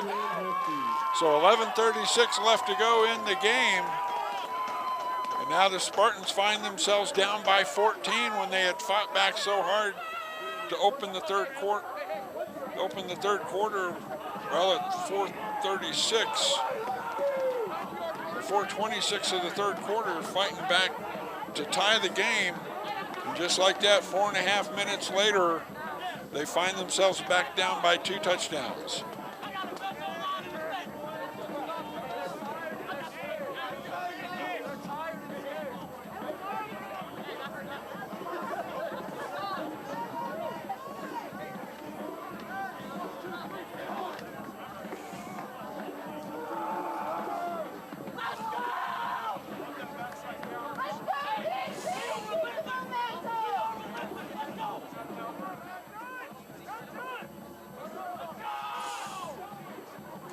What makes Colorado Springs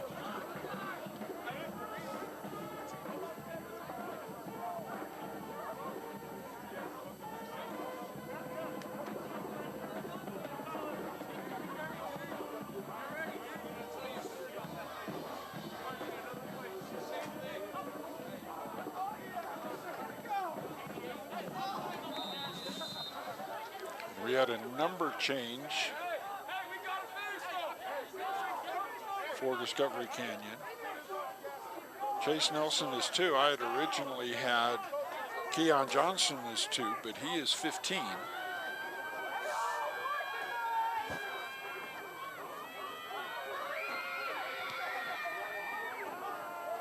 And this kick is going to be a touchback, and Doherty will come out taking over at the 20-yard line. Not only are the Spartans facing the Huskies here with 80 yards to go to draw a little bit closer, but the wind will be in their face for the rest of the game, which makes this a daunting task.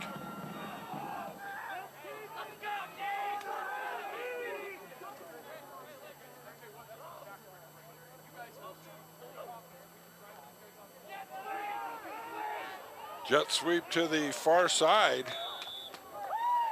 Unberhagen with it. He'll be ahead for 8. 2nd and 2 on the play.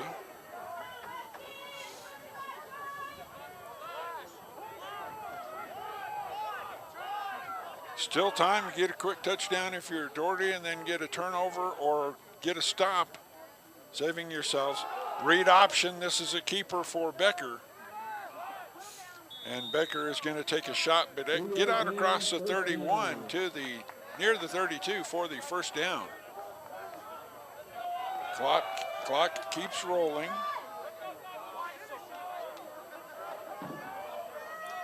Three-man front for the Huskies, but 8 in the box.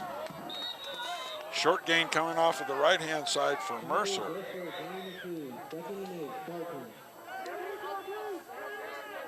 Second and 8 for the Spartans.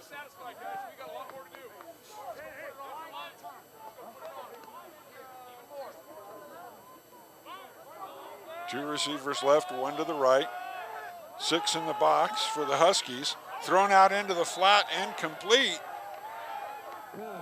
Close to midfield, that'll be good for a first down.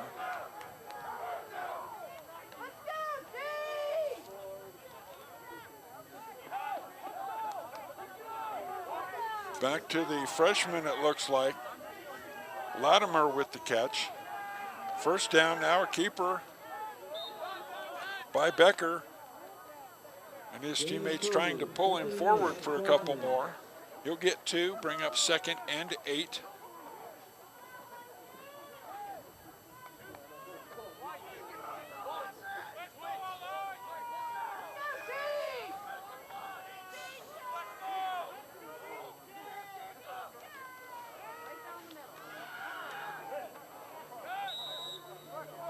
Give it to Mercer.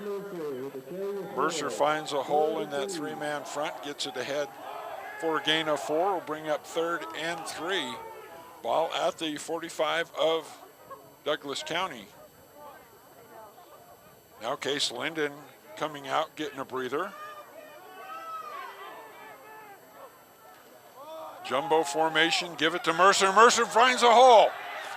Mercer up the middle. Got slowed up and then finally brought down by Keon Johnston. But not until he rumbles all the way down to the 21-yard line. This is just what you're asking for if you're the Spartans, moving the ball at will, trying to get a quick score. Now it'll be a keeper, and this is going to be a loss. Ameo coming off of the edge. Traps Becker in the backfield. Loss of 2, 2nd and 12.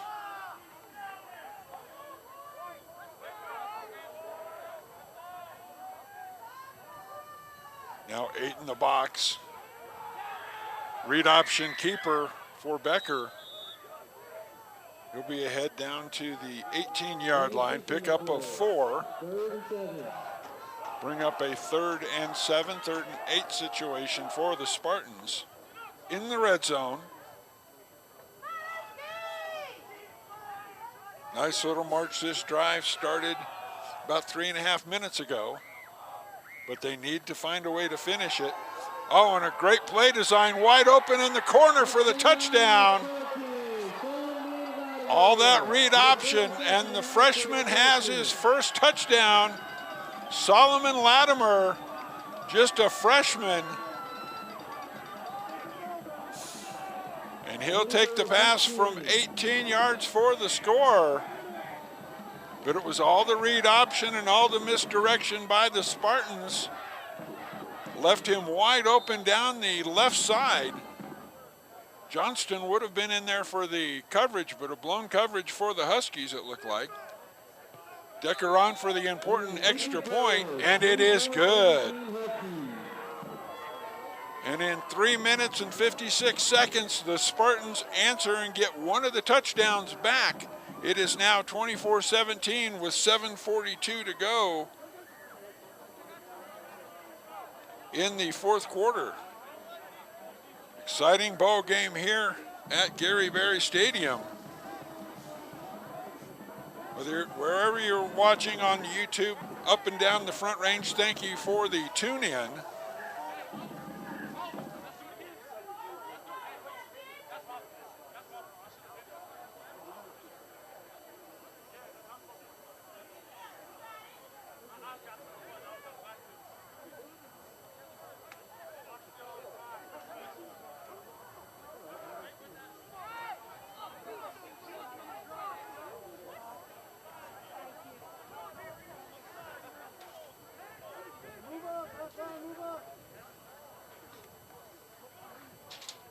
So if you're the Spartans, you've got to be happy you've put 17 on the board after getting shut out 100-0 in your first 2 games. But the only problem is you've given up 24 on the other side. You got still a little bit of a hill to climb. Decker puts his foot into it. Good kick, driving the receiver back to the 5.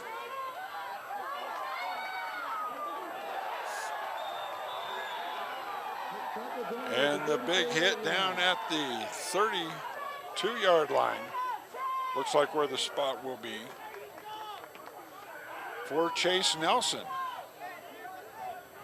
Now they'll spot it all the way at the 34-yard line.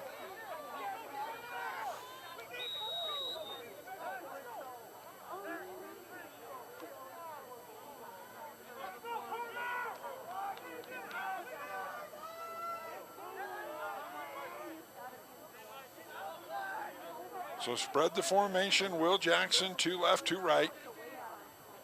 3-man front for the Spartans. Bring Mayo in motion, now reset him to the right. Jackson with the keeper to this near side. Dips in and he will get tripped up at the 40-yard line. Pickup of 6 on the play.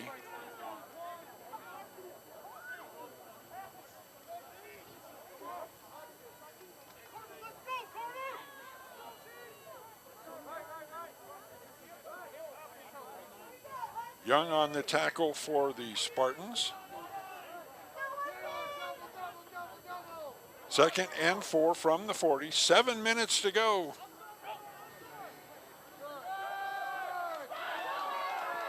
And a big hole for Romeo. And the fullback rumbles across midfield down to the 49-yard line.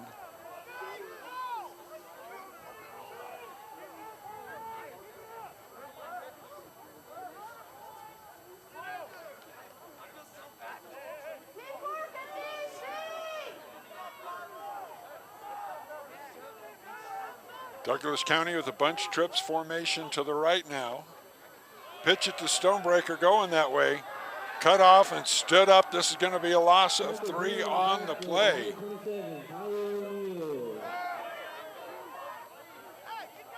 O'Neal on the tackle, Tyler O'Neal.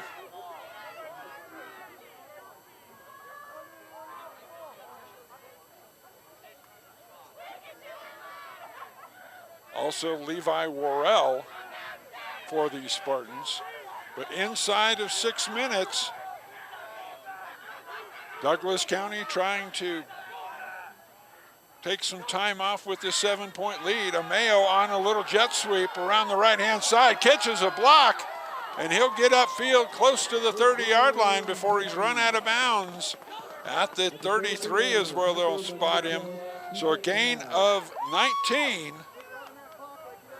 And another first down. The clock will stop until they set the chains.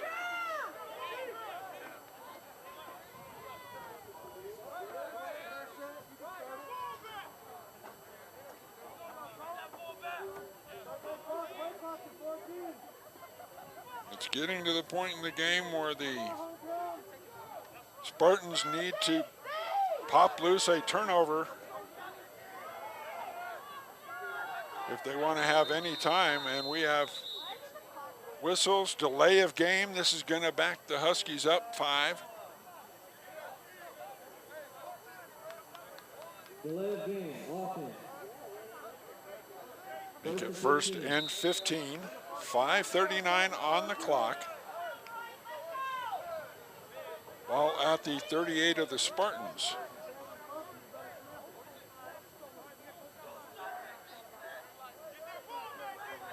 The COVID era. 2 receivers, 3 receivers to the left. Roll Jackson that way, out in the flat, complete. Breaking tackles all the way inside the 10-yard line.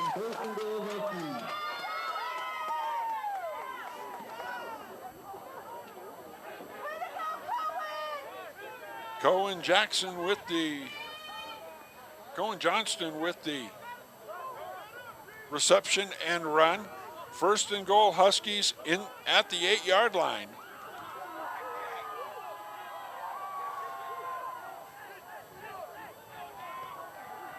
Give it to Stonebreaker. He's already got 3. Right up the middle into the end zone. The ball comes loose. Let's see what the ruling is. Touchback. So the fumble comes before the crossing of the goal line.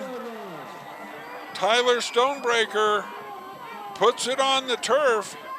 Looked like he was going to be in for his 4th touchdown of the night. But the Spartans will take over at the 20-yard line. 4:59 to go. The officials huddling up to confirm their decision. And there you see it. Touchback as the ball had come loose. So there was the turnover that the Spartans needed.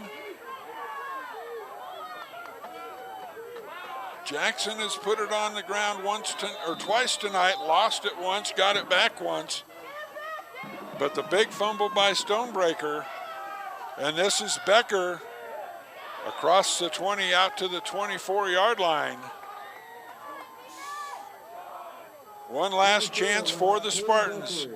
They've got to go 76 yards in 4:43 to tie this game or possibly have a 2-point conversion to win it. And now we have got a whistle stopping play.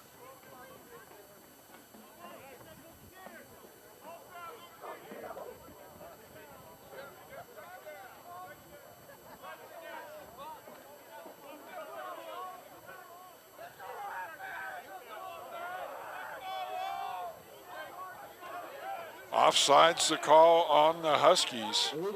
So it's going to bring up 2nd and 1.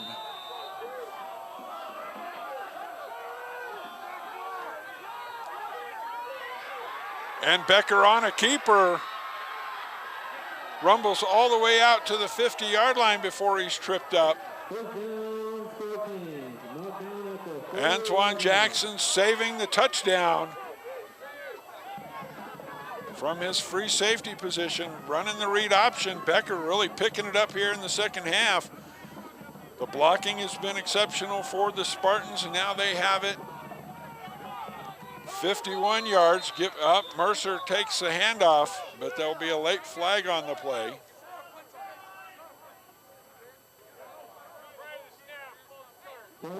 False start on the Spartans prior to the snap. Back it up 5, make it 1st and 15.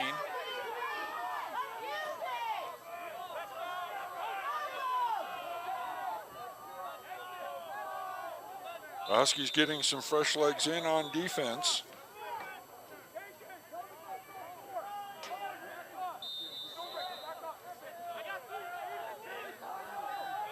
Spartans fake to Umberhagen. There goes Becker, breaking loose again along the left-hand side, down the sideline. Picked up a blocker, but he's going to be run out of bounds by Jackson.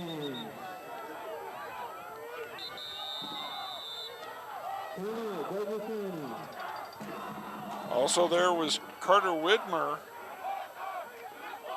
Timeout on the field. Ball spotted at the 33-yard line, 33-yard line. 4:11 left to go. Timeout taken by Douglas County, their first of the second half, trying to hold on to this 7-point advantage. But the Spartans moving the ball down the field. This game has featured a lot of counterpunching and success in answering what the other team has done.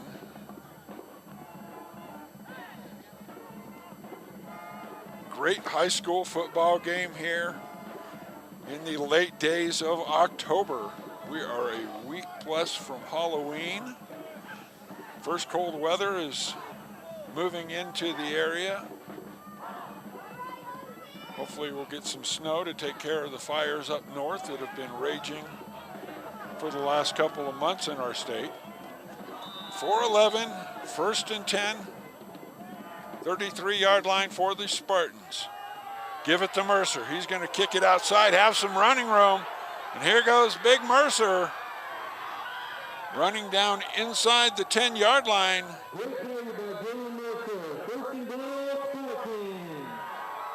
Dylan Mercer down to the 9-yard line. 1st and goal for the Spartans. Setting up a fantastic finish. Doherty needs to finish the drive, but you don't want to leave too much time on the clock. Umberhagen will get a couple on the little jet sweep.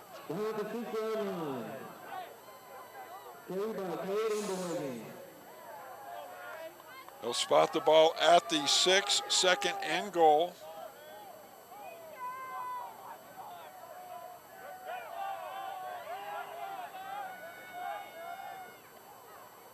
Give it to, oh, keep for Mercer, and Amayo is down there for the, dropping Becker for the loss all the way back to the 10. That is going to bring up 3rd and goal for the Spartans, trailing by a touchdown. Clock down to 3:15. And Dwight Hale wants to talk about it with his squad. Calls timeout. That is the first timeout for the Spartans. It comes with 3:15 left to go in the game. We will keep the coverage right here.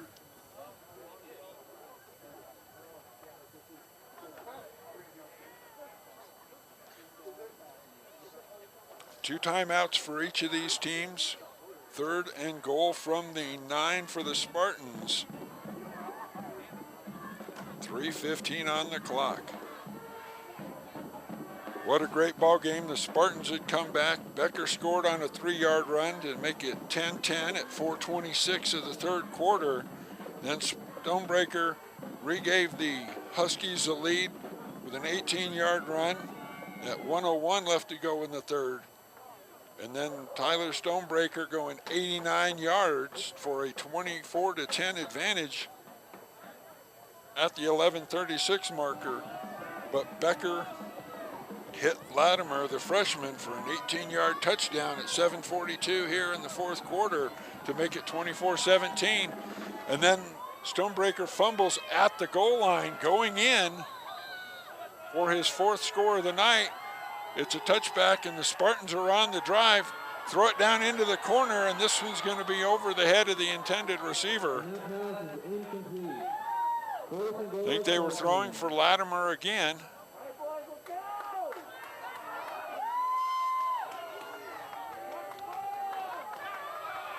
Now the Spartans starting quarterback from last year, Brody Gish, decided to not play football this year and focus on basketball.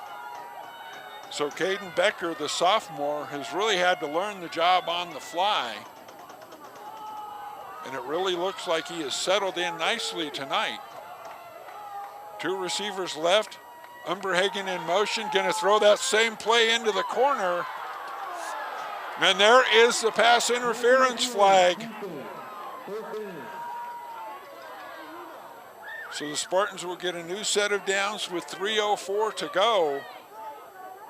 The freshman earns another stripe by drawing the penalty on the jump ball.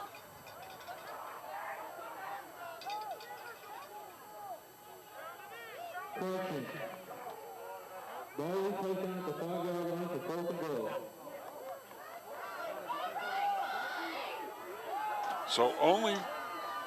So no automatic first down, no new set of downs. It is 4th and goal from the 5.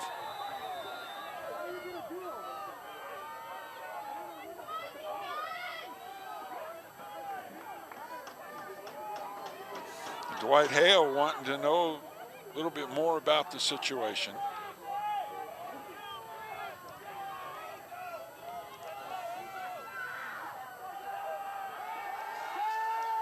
Becker keeping it around the right-hand side, throws late into the end zone. It's knocked down. Knocked down by the Huskies. And they hold the Spartans out of the end zone, and they preserve the 24-17 lead with 2:57 left to go.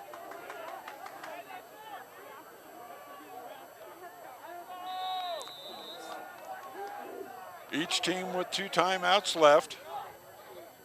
Ball is spotted at the 4.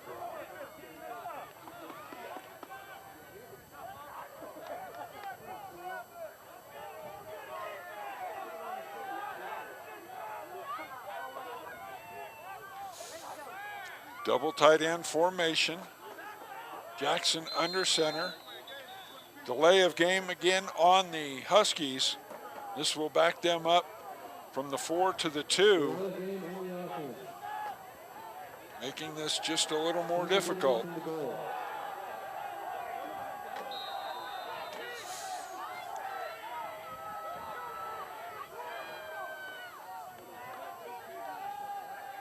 Doherty's defense has got to come up with a big play here. Try to get the ball back. Just 2:57 left to go in the game. Fake the jet sweep, give it to Stonebreaker. Stonebreaker's going to struggle to get back to the 2-yard line. Get back to the line of scrimmage. So 2nd and 12. Clock running. 2:35 and counting. Jackson will go in the shotgun, standing about 3 yards deep in his end zone. Stonebreaker to his left. Fake it and in trouble. Now runs off to the right-hand side. And he will be tackled just inside the 10 at the 9, so a gain of 7. That's going to bring up a 3rd and about 6. Timeout Spartans, that is their 2nd. Trying to preserve the time with 2:15 to go. Dangerous decision to go shotgun in your own end zone. So many things can happen, especially on a cold, windy night like we have seen. The ball gets slick. Gust comes up and blows it out. Jackson's got to chase it or fall on it for the safety. Problem with taking a safety here at this point is Doherty would get the ball on the kickoff and have another chance, plus the 2 points.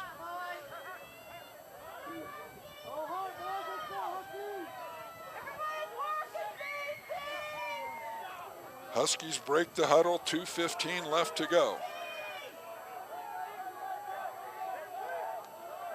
24-17 in favor of Douglas County.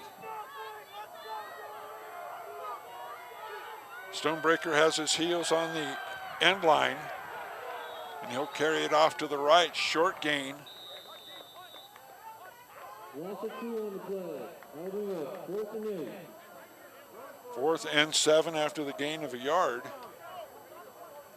So a punt coming. Doherty calls timeout with 2:10 left to go in the game, trying to preserve as much time as possible.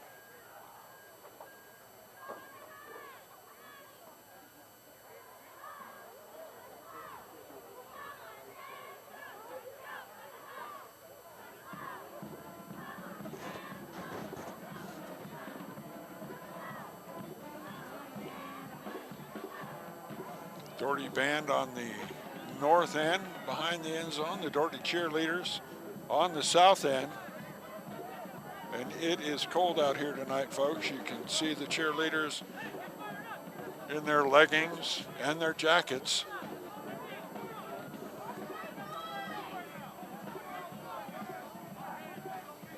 The wind at the back of the Huskies.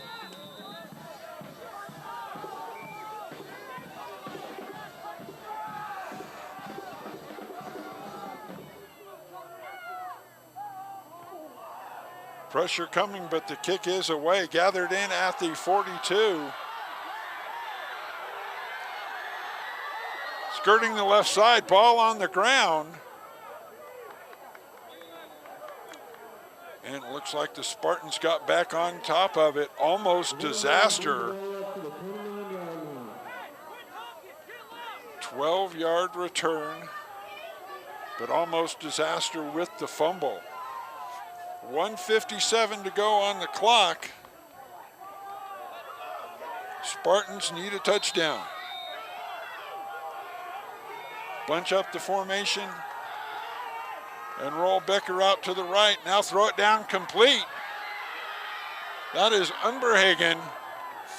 And Unberhagen takes it down inside the 10-yard line, so it'll be 1st and 10 for the Spartans.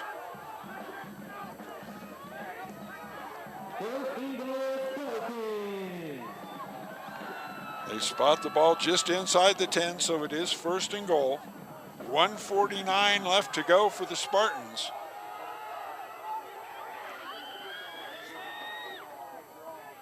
Fake it to Unberhagen, and Becker around the right-hand side, spins inside the 5. Ball on the ground, but the official is ruling him down. Inside the 5 goes Becker, down to the 3-yard line. 1:30 on the clock and counting.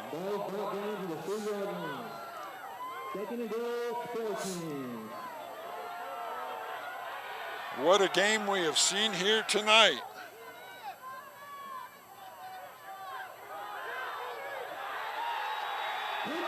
Touchdown, Spartans. They give it to Mercer. And Mercer able to drive into the end zone for the touchdown. Now the huge Decker extra point.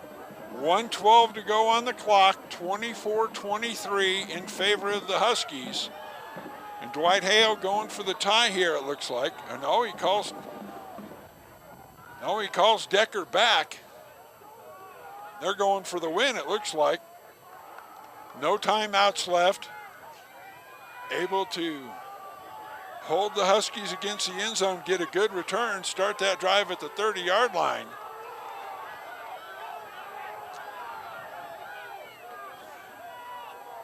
And that's going to be a delay of game on the kick, or on the extra point attempt. That is going to back the Spartans up 5. The sideline was yelling at the, And with that 5-yard penalty, that will bring Decker on for the extra point.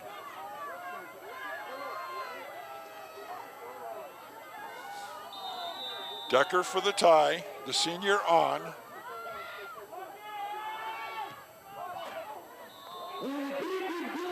And it is good. We are tied with 1:12 to go here in the 4th quarter from Gary Berry Stadium, week 3 of this abbreviated high school football season. And this battle has turned out to be everything we hope it'll be. Nothing settled, and only a minute 12 to go before we hit a possible overtime.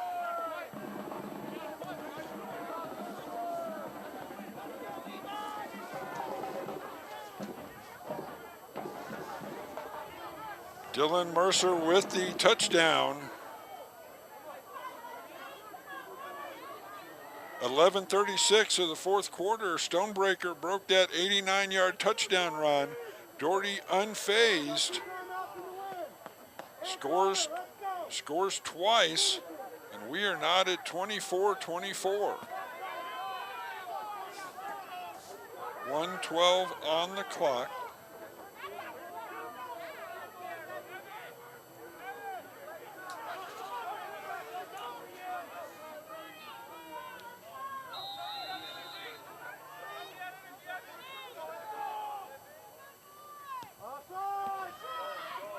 High kick, not necessarily long, taken at the 20. Dancing around, still breaking tackles, finally gang tackled is Chase Nelson. Nelson will be out to the 36-yard line. Now they'll spot him at the 38. 1:04 left to go on the clock. If you're tuning in from anywhere along the Front Range, we thank you so much for the tune in. We hope you've enjoyed this coverage of high school football between Discovery Canyon and Doherty. Motion for Nelson. 3 receivers to the right.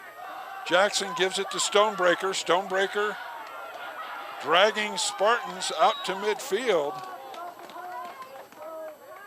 Move the chains, they'll spot it at the 49, just shy of midfield, inside of a minute.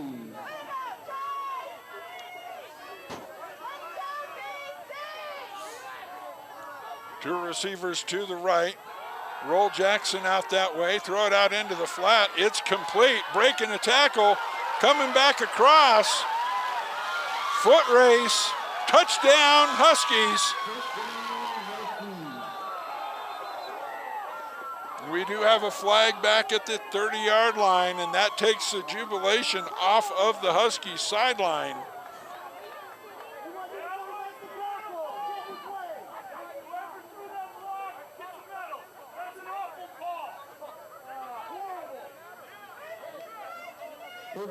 Cohen Johnston with the catch and run, breaking the tackle. But they will bring it back, wipe out the touchdown.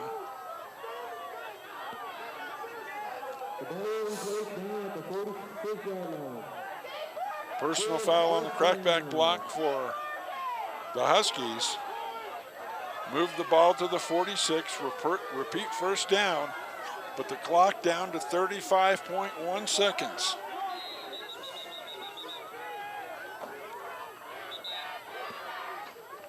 Doherty out of timeouts. Douglas County has 2.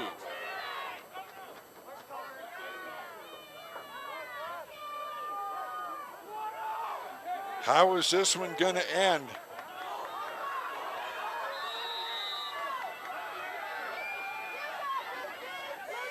Two receivers left, 2 receivers right. Jackson looking to the sideline for the change of play. Stonebreaker in the backfield with him. Drops back, throws it out into the flat to Ameo. Ameo down the sideline. Finally run out of bounds about the 10-yard line. We'll see where they spot him and say he stepped out at the 11. 25 seconds left to go. It'll be a first down. Clock will start when they set the chains. But Douglas County has 2 timeouts left.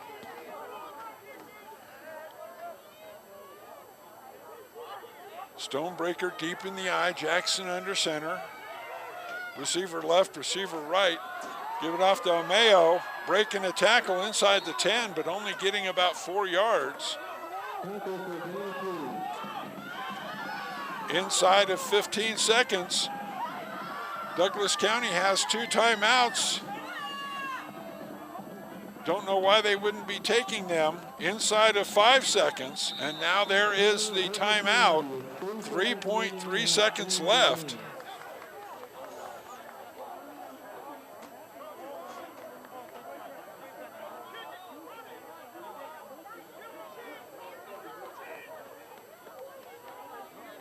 It's going to be 2nd and 7.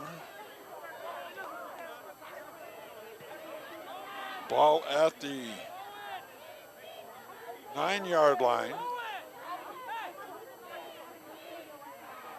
3.3 seconds left.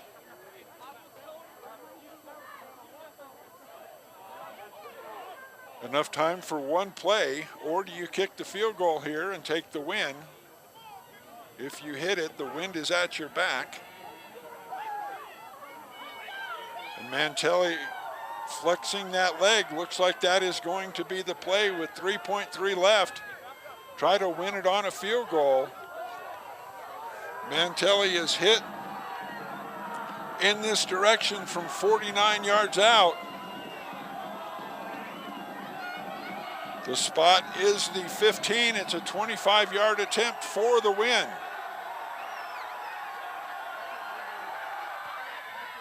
Kick is up and good. And the final score, Douglas County 27, and the Doherty Spartans fall to 0-3 after a great comeback a couple times. But they fall to 0-3, 27-24. The Huskies, in their first game of this shortened season, grabbed the win on the road on a cold night, traveling down to Colorado Springs. I am Barry Reed. I hope you enjoyed this coverage of high school football here on the Doherty Spartan YouTube channel. Have a great weekend, everybody.